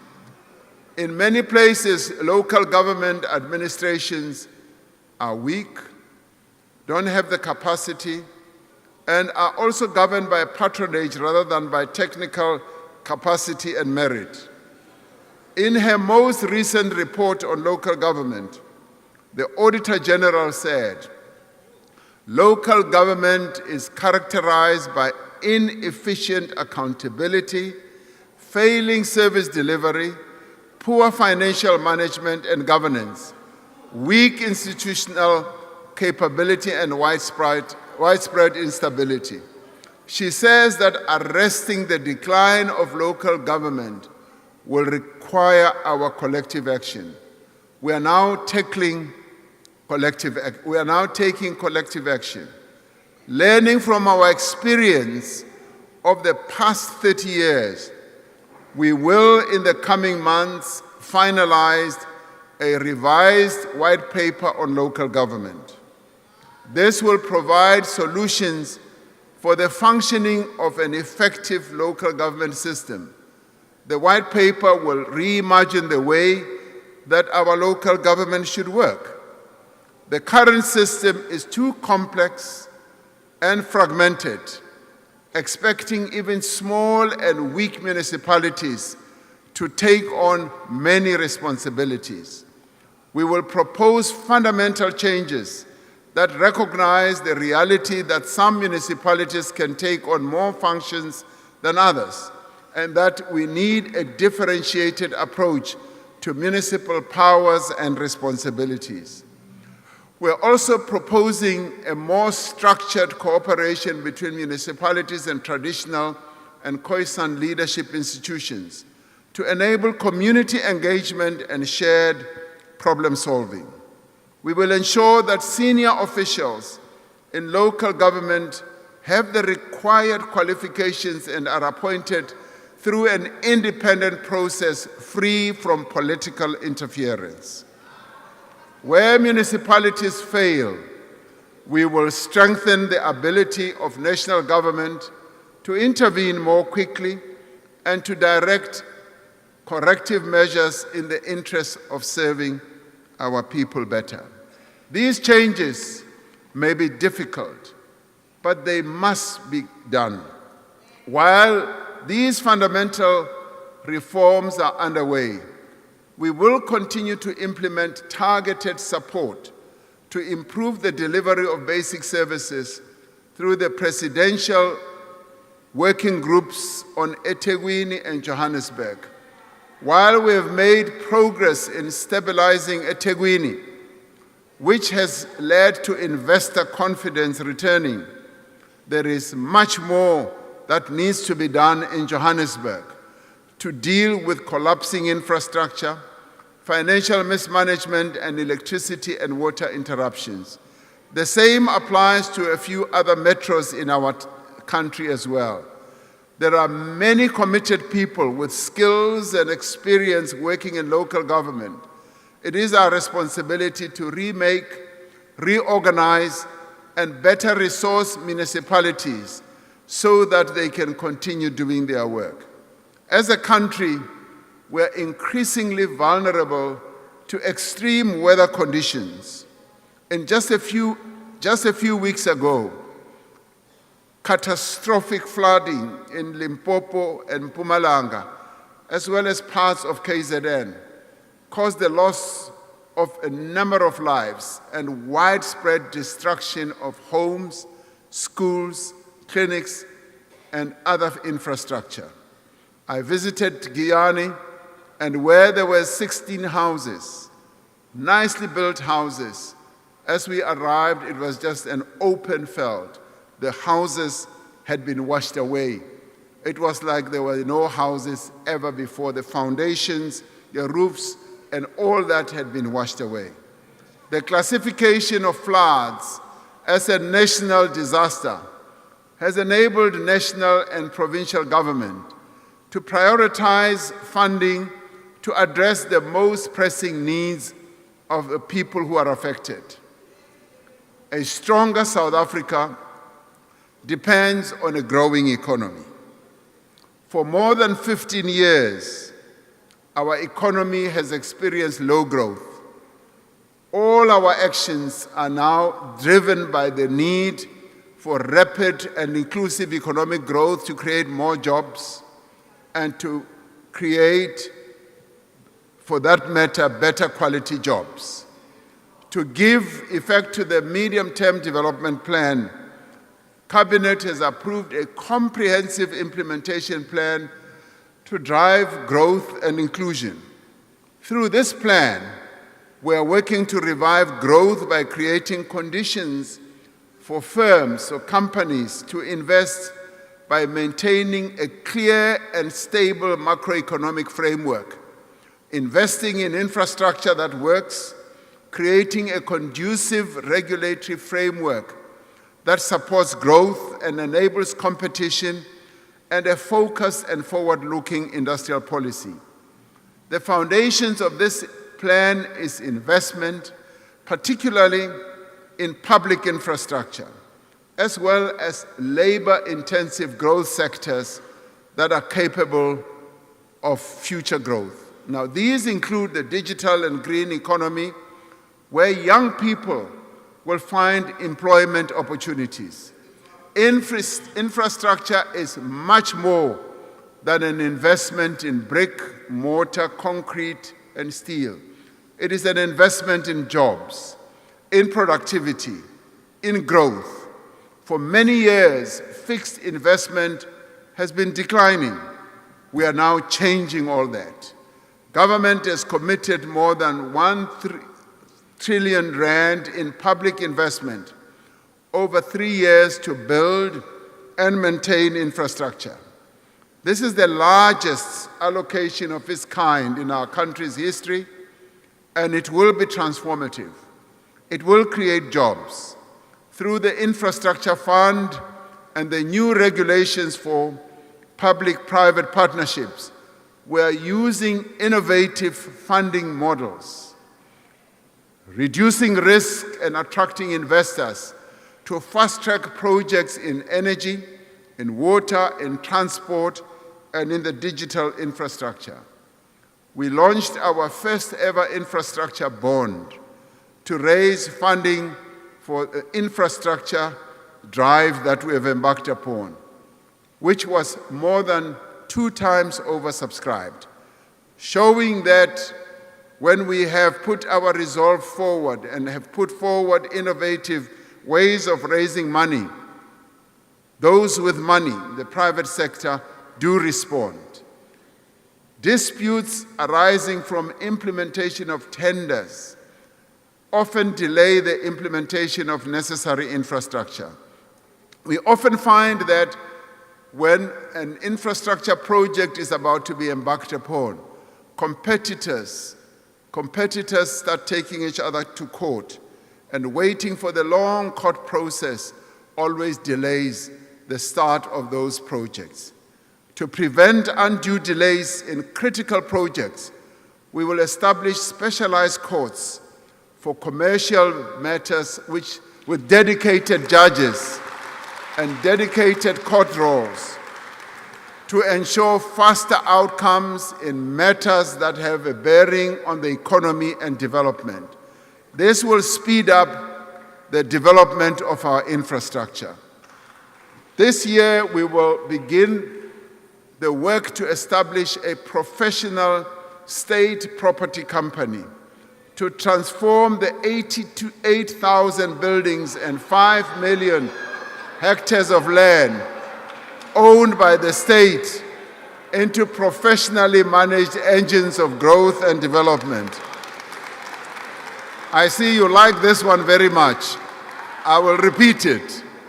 Now, through Operation Vulindlela, we are working to transform the structure of our economy, to fix our infrastructure, and make our electricity, water, and logistics sectors more competitive and more efficient. Having put load shedding behind us, we must now transform our energy system to ensure long-term energy security. For decades, our economy grew on the back of cheap electricity. But then state capture, mismanagement, inadequate maintenance, and inflated mega projects drove up the cost of electricity to businesses and to ordinary citizens. Now, with the far-reaching changes that we are making to the sector, And with our abundant solar and wind resources, we will be able to drive down the cost of electricity. Regulatory changes have enabled a massive and growing pipeline of investment in renewable energy. By 2030, more than 40% of our energy supply will be coming from cheap, clean, renewable energy sources. We are now establishing a level playing field for competition so that we are never again exposed to the risk of relying on a single supplier to meet our energy needs.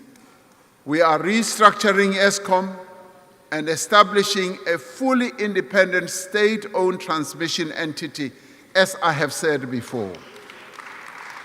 This entity will have ownership and control of transmission assets and be responsible for operating the electricity market. Given the importance of this restructuring for the broader reform of the electricity sector, I have established a dedicated task team under the National Energy Crisis Committee to address the various issues relating to the restructuring process, including clear timeframes for its phased implementation.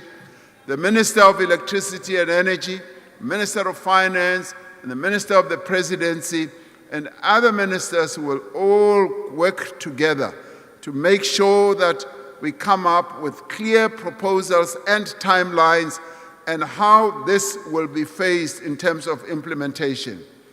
This task team will report to me within 3 months.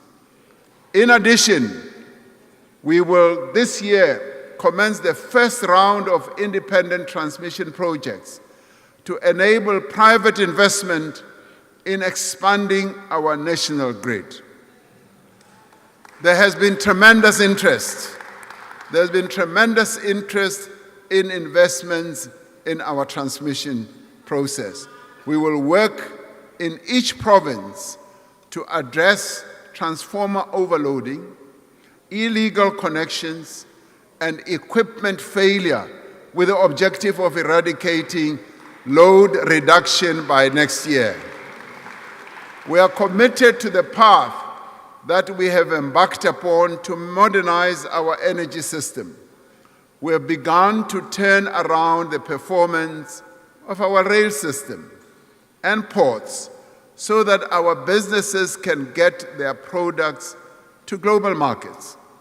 We have now enabled private rail operators to access our network on a concessionary basis, which will now allow different rail companies to compete to move volumes from road to rail. Later this year, we will initiate major public-private partnerships in our port terminals and rail corridors through a concession model that preserves public ownership by the state while mobilizing private investment and expertise. Last month, we concluded a partnership with an international port operator to manage the Durban Pier 2 container terminal, the largest in our country. Pier, you're right. This partnership, something good also comes from your side. This partnership will result in new investment in equipment and infrastructure at the port and will bring it back to world-class standards. We continue preparations for the introduction of high-speed rail in South Africa.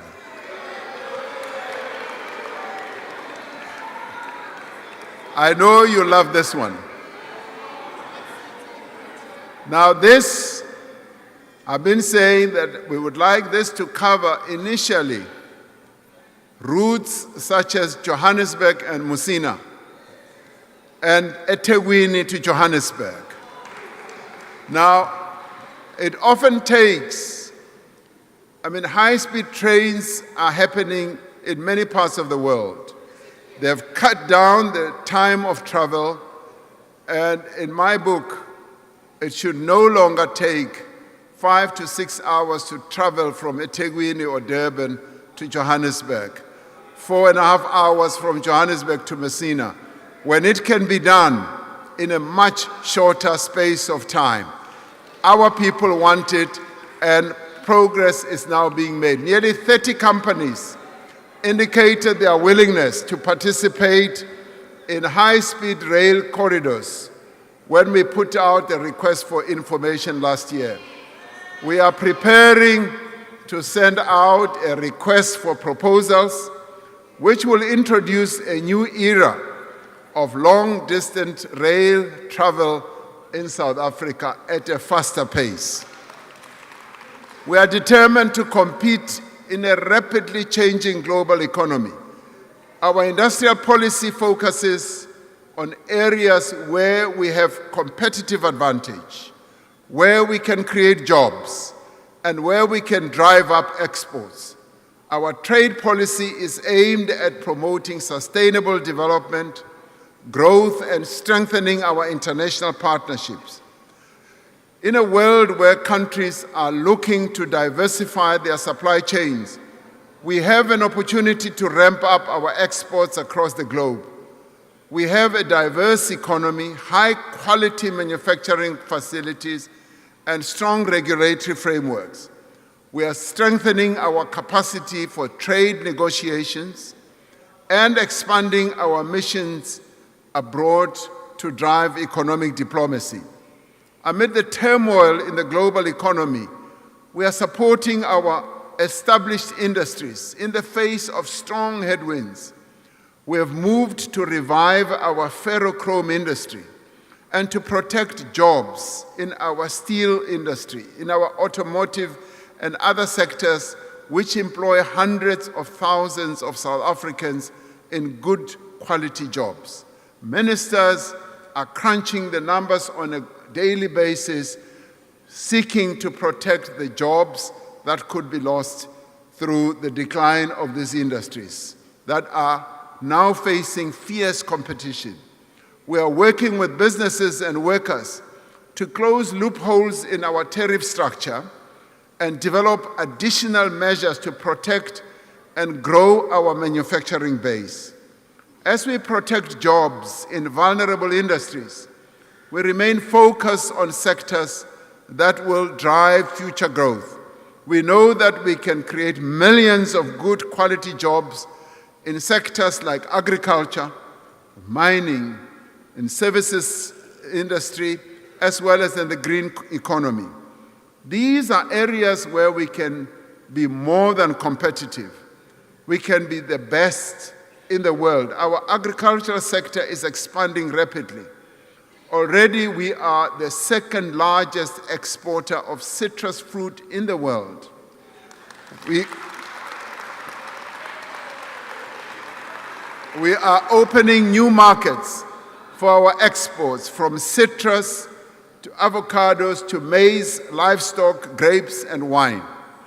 Through the blended finance scheme, working with the Land Bank and the commercial banks, we have provided 7.8 billion rand in innovative funding for black producers. We will deploy 10,000 new extension officers to support farmers and to improve agricultural productivity.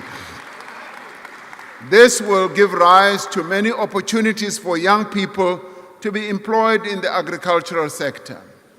I saw how this works extremely well in Ethiopia, in the agricultural sector, which was really the worst sector. They employed 40,000 or so extension officers who support farmers. And all of a sudden, agriculture has now become the best performing sector in their economy. While the rest of our agriculture is thriving, the cattle industry today is facing one of the worst outbreaks of foot and mouth disease our country has ever experienced.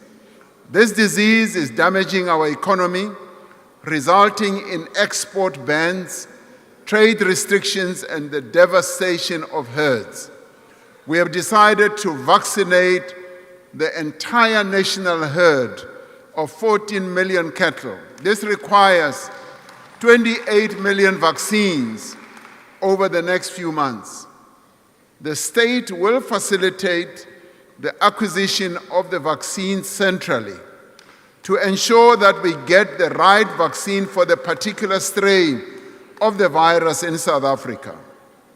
Like during COVID, many people felt tempted that they wanted to acquire vaccines for themselves. But because we are a regulated economy and country, we wanted everything to be approved by our authority, SAPRA.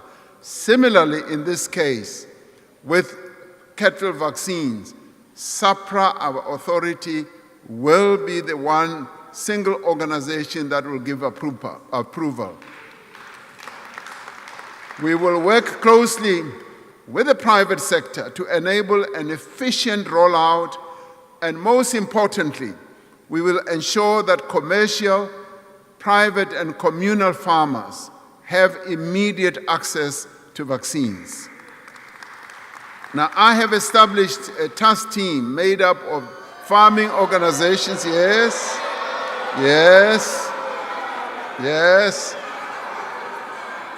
farmer organizations and experts working together with the Minister of Agriculture and his department that will report to me every month about the progress we are making in dealing with the pandemic. Now, why do we do this? We do this because we've got experts. We've got people with great knowledge. We need to mobilize them. We need to bring them to work with government because they have the know-how and the wisdom. We have classified foot and mouth disease as a national disaster and will be mobilizing all necessary capabilities within the state to deal with this crisis. Our services sector, from digital technology to financial services, is growing.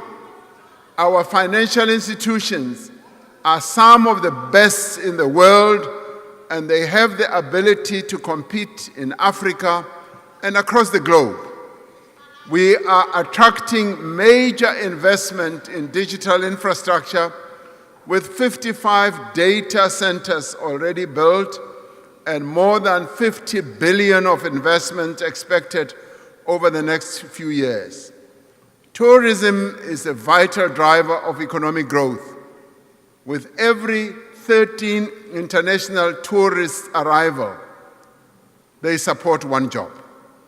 Our tourism sector made history last year, recording the arrival of 10.5 million visitors from overseas. We must now promote unique cultural, historical, and natural attractions of our country to reflect our country's identity. This can include traditional festivals, cultural areas in our country, local crafts, historical sites, and natural landscapes across the country in rural areas as well. As we strengthen our criminal justice system, we will make areas safer for tourists to visit. In the coming year, we will extend the electronic travel authorization system to all countries that require visas, enabling applications for tourists to be processed digitally within a 24-hour period. Now, the biggest opportunity of all lies in the green economy. We are pivoting our economy to be a leading supplier of products which the world will rely on in decades to come. We are expanding support for manufacturing of green products for global markets, from fertilizer to jet fuel, chemicals to steel. From March this year, we will introduce 150% tax deduction for investment in new energy vehicles, while supporting the local production of batteries as well. International pledges to the Just Energy Transition Investment Plan now stand at approximately 250 billion rand. This is financing large-scale investment in manufacturing, infrastructure, as well as skills. South Africa has become the world's largest reserve of critical minerals. Our ore reserves are valued at more than 40 trillion rand, making mining a sunrise industry. After many years of declining investment in exploration, we are dedicating funds towards geological mapping and exploration to harness our critical mineral reserves. Just this week, the Industrial Development Corporation announced more than 300 million rand in funding for the Frontier Rare Earths project in the Northern Cape. This has the potential to become one of the largest and lowest cost new producers of minerals that are needed for smartphones, lithium batteries, and other products. Confidence in the future of South African mining was very evident during the mining indaba this week here in Cape Town. New gold, copper, rare earths, platinum, and coal mines are being opened. And black people are players, serious players in this industry now of late. And we are happy about that. At the G20 Leaders Summit in November last year, the G20 countries supported our proposal to expand local beneficiation of critical minerals and the export of finished goods. Critical minerals beneficiation that should take place at the source of extraction, right where the minerals are found. Over the course of the first 5 South African investment conferences, we were able to raise 1.5 trillion rand in investment commitments. To date, over 600 billion that was committed has flowed into projects. New factories, mines, and other facilities are being opened each year. We have now set ourselves a target of raising 2 trillion rand in new investments over the next 5 years. We therefore look forward to hosting the 6th South African Investment Conference on the 31st of March of 2026. To build a more inclusive economy, we are going to back those who create opportunity. If every small and medium business in South Africa could employ 1 additional person, we would create 3 million new jobs. But many of these businesses, a number of which are owned by women and young people, cannot get funding to start or to grow. Many struggle to find markets for their goods and services, and nearly all small and medium enterprises have to contend with a multitude of regulations, of bylaws, of licensing requirements, and bureaucratic hurdles. We take seriously the public comments on the draft business licensing bill and will ensure that the final bill makes it easier, not harder, to start and to run a small business in South Africa. We will do that. This year, we will provide more than 2.5 billion in funding to over 180,000 small and medium enterprises and extend a further 1 billion in guarantees. Naturally, we will seek to also focus on women and youth-led businesses to foster their empowerment. And we will amend the National Credit Act regulations to make it easier to access credit at a lower cost. The transformation of our economy is necessary to drive sustained growth, to reduce inequality, and correct the injustices of the past. We are undertaking a review to refine, realign, and strengthen our broad-based Black economic empowerment framework to ensure that it supports greater transformation and inclusive growth. Now, all these actions will create a stronger economy and fix the foundations that were broken. It is a matter of national concern that too many South Africans remain unemployed and too many young people struggle to find their first job. That is why we are rebuilding the economy.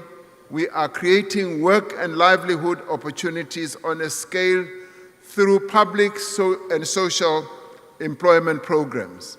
In places like Standerton in Mpumalanga, the presidential employment stimulus is creating work that matters, turning dumping sites into parks and empty yards into community gardens. The SA Youth Platform has provided millions of young people with access to work and learning opportunities for the first time. The Youth Employment Service, a partnership between business and government, placed over 200,000 young people in year-long work experience opportunities. This year, we will introduce regulatory changes that will make it much easier for businesses to participate in the Youth Employment Service and create jobs for young people. In the coming year, we will expand our public employment programs, including the Community Works Program and the EPWP and the Presidential Employment Stimulus. We will ensure that they are better coordinated, provide income support, skills development, and pathways into longer-term work, particularly for young people and women. To ensure that no one is left behind, we are implementing decisions to increase employment equity targets for persons with disabilities in the public service to 7% by 2030, and to mandate a 7% preferential procurement target across all government and public entities. Above all, however, a strong economy relies on a well-educated, capable, and skilled population. Our focus now is on establishing a firm foundation for learning in the early years of a child's life. We are expanding access to early childhood development through the Bana Pele mass registration of ECD facilities and an increase in subsidies for ECD learners. By making grade R compulsory, we are getting all our children off to a good start. We are intensifying efforts to fix the basic education system with a focus on early learning, literacy, numeracy, and mother tongue-based bilingual education. Now, we must congratulate the matric class of 2025, which achieved an 88% pass rate.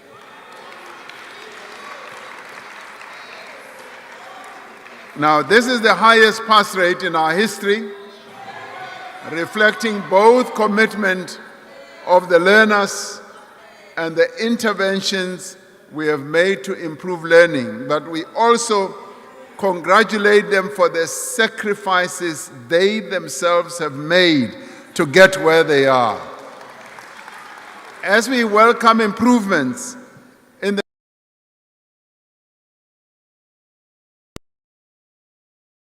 few years of schooling, more learners must be able to write matric and take subjects like maths and science that will enable them to progress further.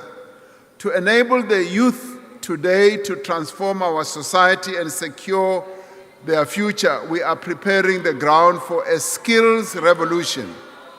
We are undertaking a fundamental overhaul of the skills development system to implement a dual training model that integrates education with practical workplace experience. Now, this will enable young people, as they are trained for skills, to be almost certain that they will get jobs once their training has happened.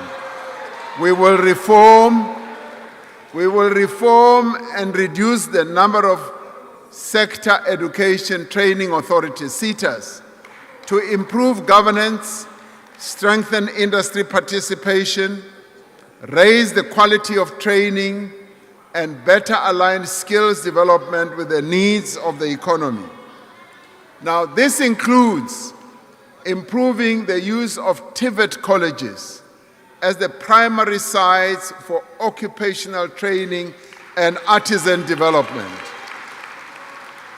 To support effective workplace learning, we will increase the proportion of the skills development levy returned to employers, restoring it to its original level of 40%.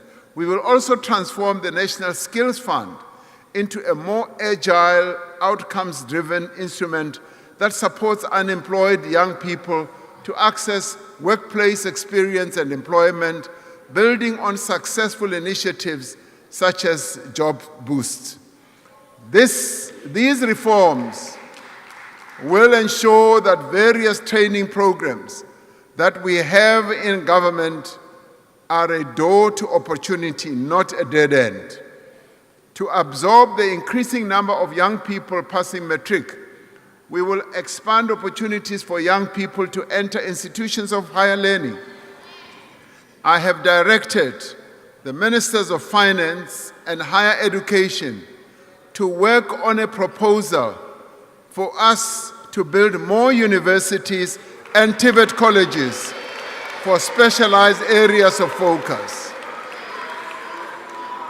An immediate problem is the great shortage of student accommodation at our institutions of learning. I have also directed the Minister of Higher Education to address this challenge, working together with financial institutions on innovative methods in which government can provide student accommodation. A stronger South Africa is built on strong communities, and strong communities look after their children. More than a quarter of children under 5 years are stunted, increasing their risk of disease and affecting their ability to learn and to grow. Now, this is devastating for children and their families and has an impact on our society as a whole. This year, we will embark on a mission to end child stunting and malnutrition by 2030 and tackle malnutrition amongst young children in line with the national strategy to accelerate action for children. We will focus on the crucial 1,000 days of a child's life, building on existing support such as the Child Support Grant.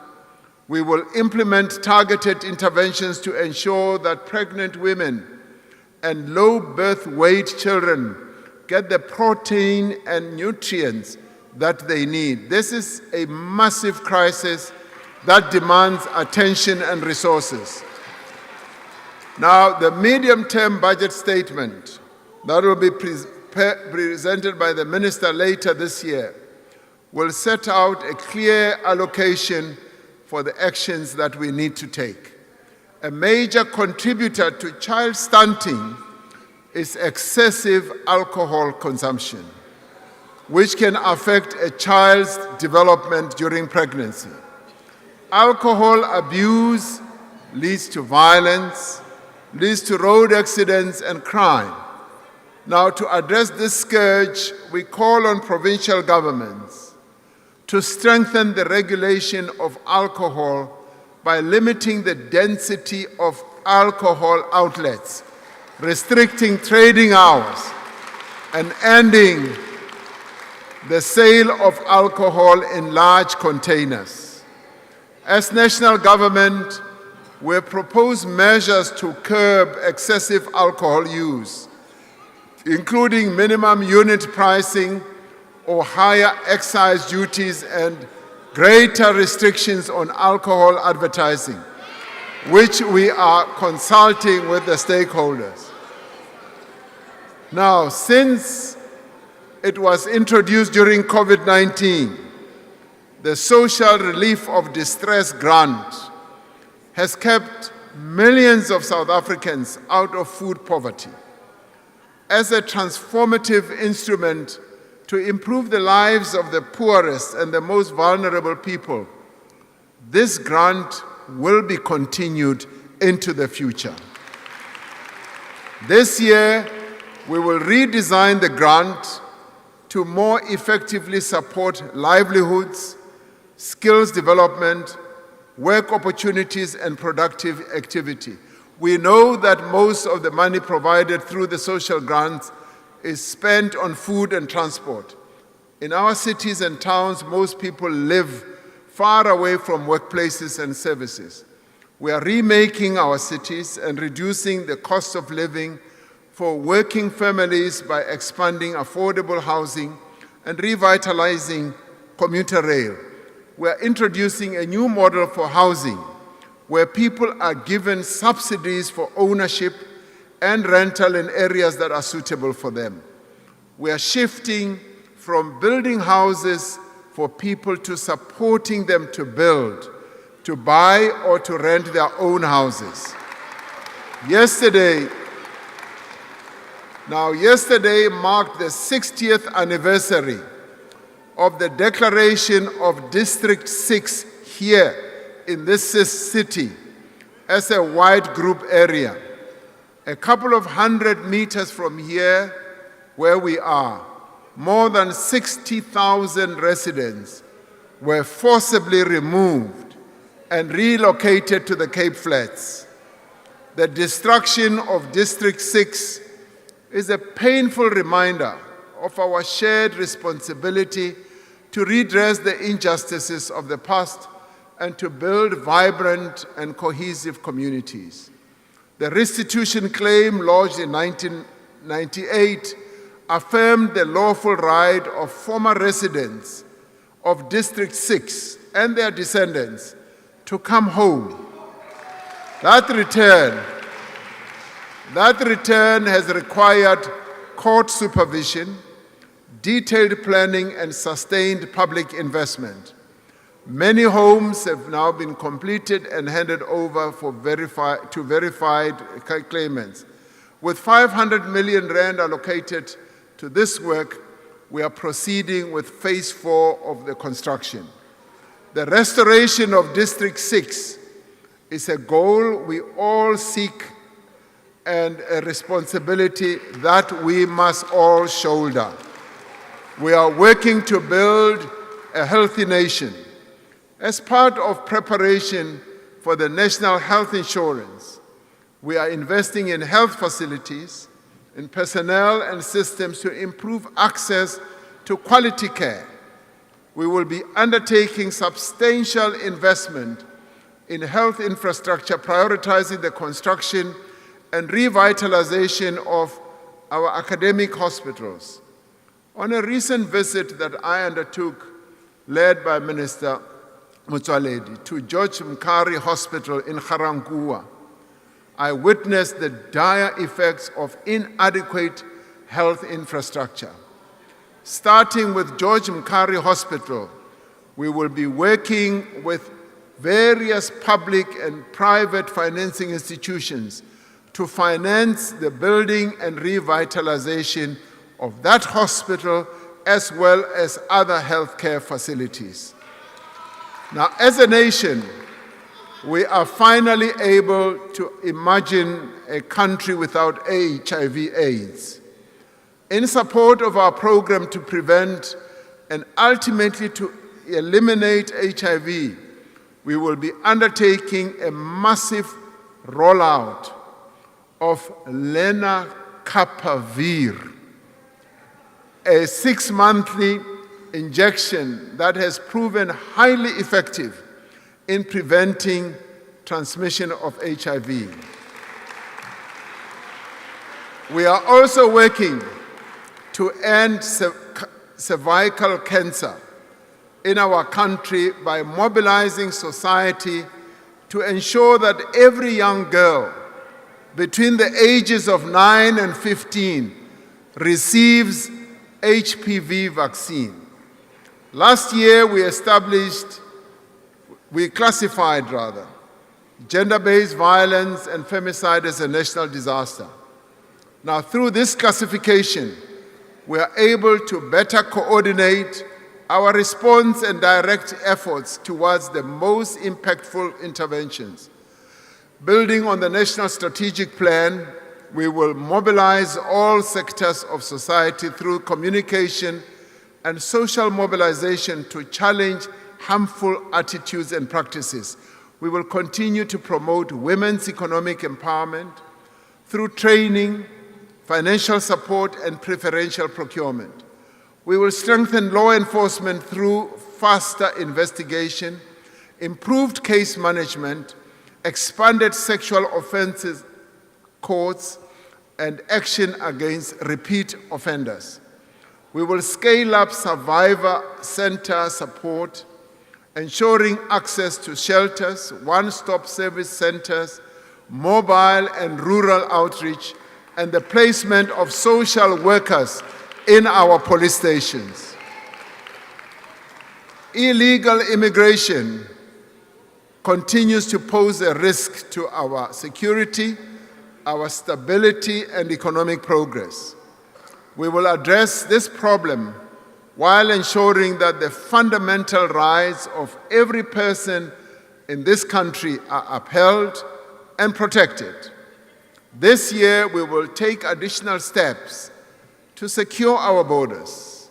Funding to strengthen border security will be prioritized, covering infrastructure, technology, and people. Now, key border posts will be redeveloped through public-private partnerships, and we will extend the electronic travel authorization to all international airports and the busiest land ports of entry. We are already using drones and technology to greater effect all along our borderline. The police, home affairs, and labor inspectors will work together to crack down on violations of existing immigration, labor, and other laws. Employers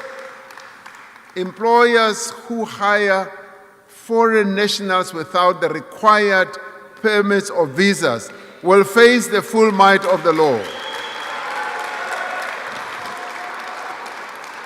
Now, to tighten enforcement,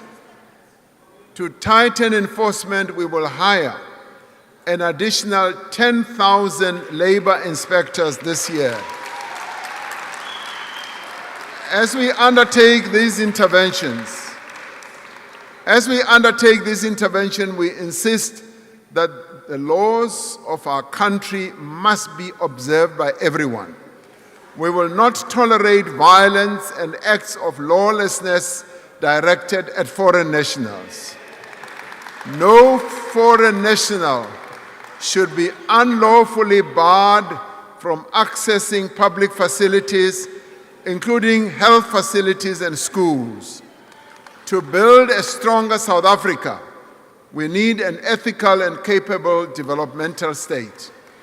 A capable state needs committed and honest public servants with the right skills and a deep culture of service. Over the past year, we have passed significant new legislation to professionalize the public service.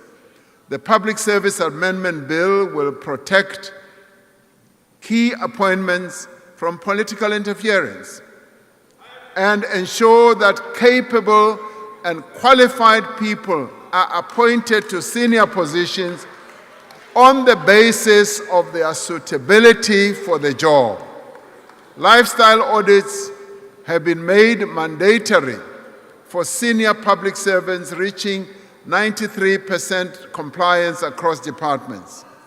We are establishing a central registry for disciplinary cases across all spheres of government. This will prevent people who are facing or have undergone discipline action from being employed elsewhere in the state. We are continuing to improve governance and performance of state-owned enterprises like Eskom, Transnet, Dinel, Prasa, and others. This includes the implementation of clear standards of appointment to ensure that the leaders of these entities have the right qualifications and experience. We will continue to work in a phased manner towards a centralized model of managing our SOE portfolio so that we can set standards, improve governance, and ensure financial sustainability to deliver on their mandates. This includes finalizing the National State Enterprise Bill, which will be done in this Parliament. We will harness digital transformation as a driver of growth, of inclusion and effective service delivery. This year, Home Affairs will launch the Digital ID to enable safe and secure use of digital services for all South Africans. We will digitize driver's licenses, matric certificates, and services at the Master's Office. Citizens will be able to fill out police statements online, and eligibility for SASSA grants online, and be tested remotely. All these services will be made available by my Mzansi platform. Soon, every South African will be able to access many of the services they need without having to visit a government office or filling out manual forms. This year alone, hundreds more bank branches will now offer smart IDs and passport services, decreasing queues and waiting times. We will also work with civil society to ensure that citizens' protections and rights are safeguarded through this digital revolution. For South Africa to be strong, our continent, Africa, must be at peace and it must prosper. To advance the values of our Constitution, to promote our national interest, we seek a world that is sustainable, just, and inclusive. In an increasingly volatile world, South Africa holds firm to the principles that defined our G20 presidency and underpin our foreign policy, which is solidarity, equality, and sustainability. Now, through our position in the African Union and the Southern African Development Community, SADC, we are advancing regional integration, peace, and stability.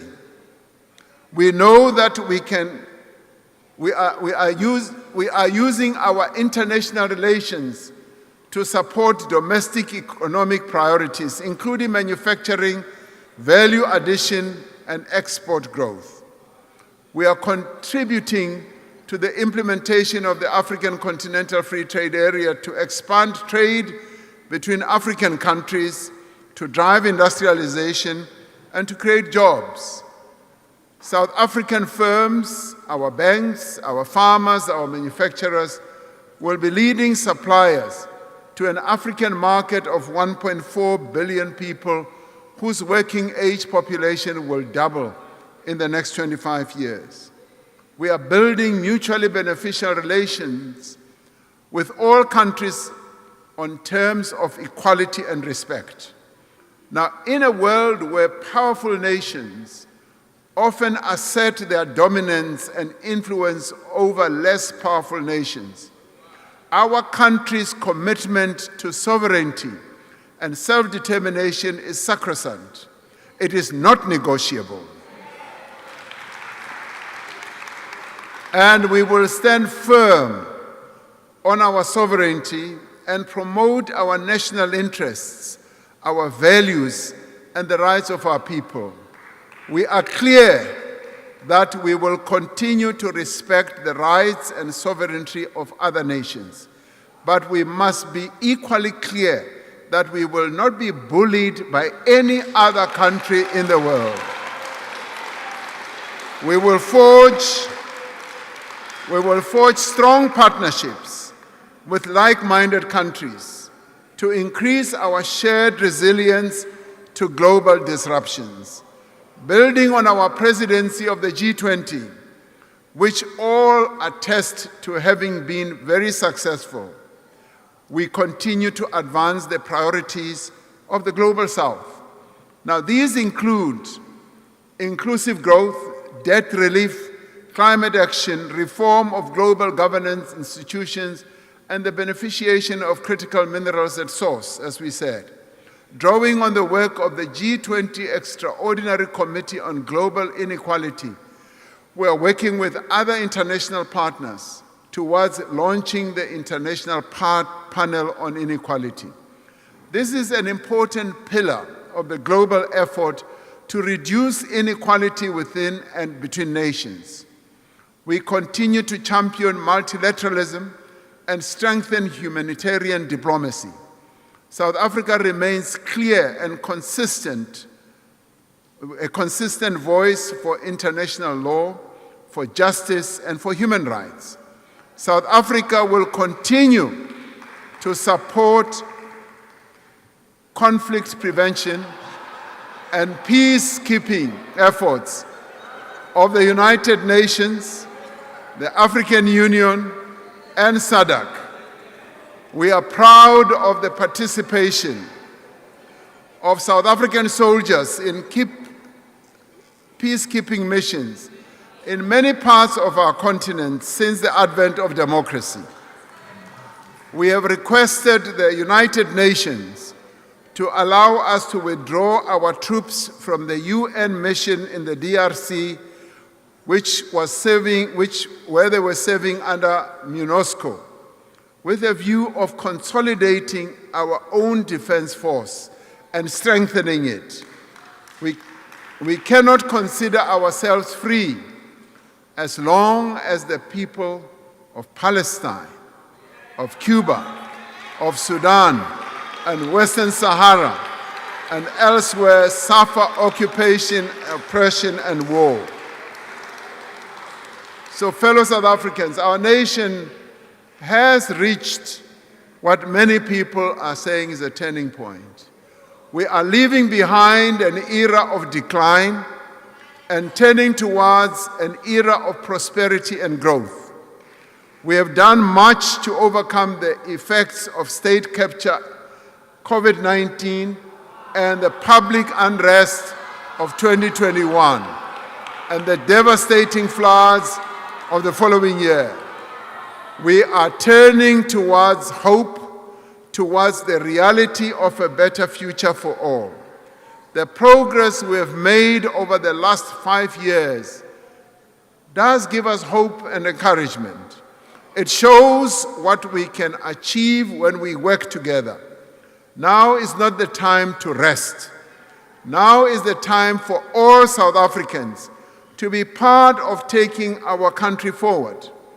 Last year, we embarked on a new chapter in our democracy, launching a national dialogue at a convention that brought together South Africans from across the country, representing all sections of society. Now, this year, this national dialogue process will spread across South Africa, reaching every community, every school, every university, every college, and every part of our society. Under the guidance of the Eminent Persons Group, consisting of prominent, respected South Africans, and led by an inclusive steering committee, these public dialogues will give the citizens of our country the opportunity to raise their concerns, their aspirations and plans for the future. These public dialogues will culminate in a national convention where all these conversations will be brought together to outline the actions that we must take to build a better South Africa. These conversations will guide the formulation of an overarching national compact and the next phase of the National Development Plan by 2030. In building this national consensus, we must draw not only on the shared values of our Constitution, but on the unifying power of sport and the rich diversity of our culture. As we celebrate those who have reached heights of global achievement amongst us, we must appreciate how sport and cultural activities have helped to build a cohesive society. Harnessing the spirit of the women of 1956, the youth of 1976, and the people of South Africa in 1996 when they drafted the Constitution. The year 2026 must be a year of transformative change. This must be the year that we make South Africa stronger, not weaker. We must fix what we must fix. Local government. We must fight crime and corruption and restore trust in the criminal justice system. We must create jobs and livelihoods for every South African. And we must build a state that works for all the people of South Africa. Above all, we must ensure that this rising tide lifts every South African. As the economy grows, it should bring into its fold those who have lived on the margins. This is the time for all South Africans to rise, and we must rise together. Thank you very much.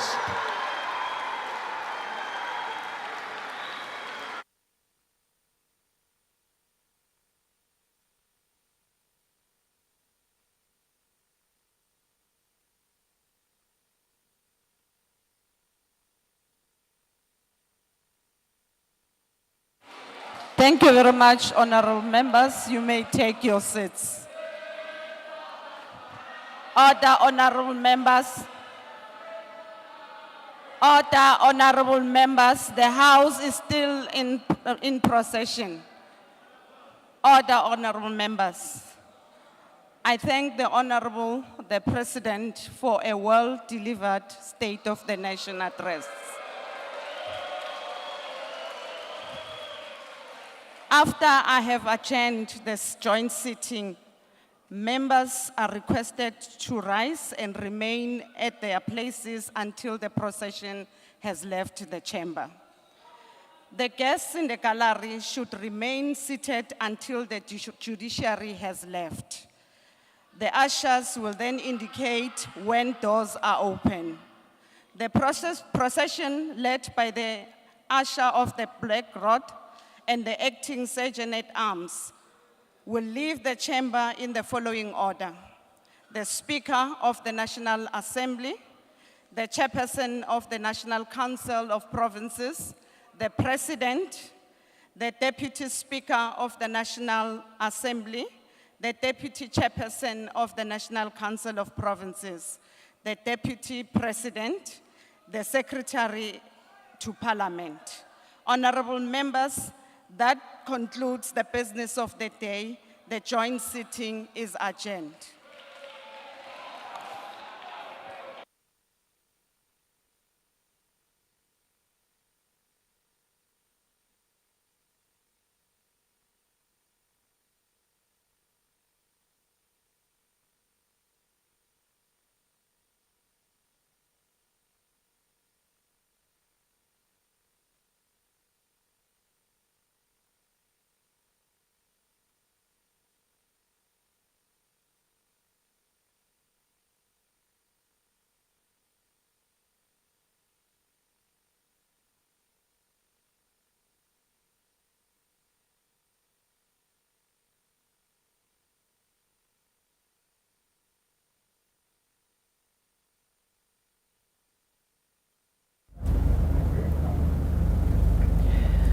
All right, we're watching them leaving in the orderly fashion that they were required to leave after listening to Cyril Ramaphosa's State of the Nation address. It's his 10th one that he's delivered, and the second one under the government of national unity. Now, we knew he was going to spend a lot of time tackling the crime, the criminal issues that we're seeing dogging this country, the security issues.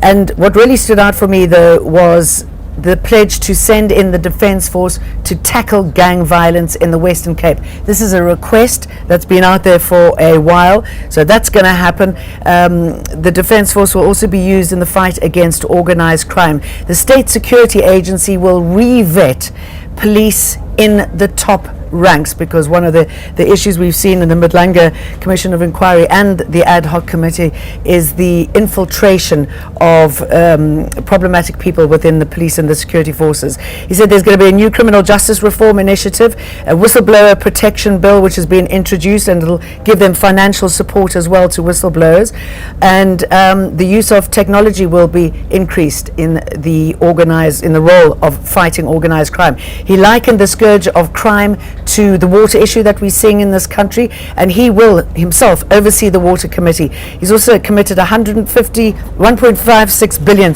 over 3 years for towards the National Water Resource Infrastructure Agency. He's also going to be starting, or the government's going to be starting, a professional state property company to professionally manage growth and development. He said foot and mouth disease has been classified as a national disaster and described it as one of the worst outbreaks ever seen. 28 million vaccines will be spread out, used over the next few weeks. He's also requested that South African troops withdraw from the UN mission in DRC. Now, if you want to continue watching, go and get reaction on our EWN app. You can find it also at ewn.co.za.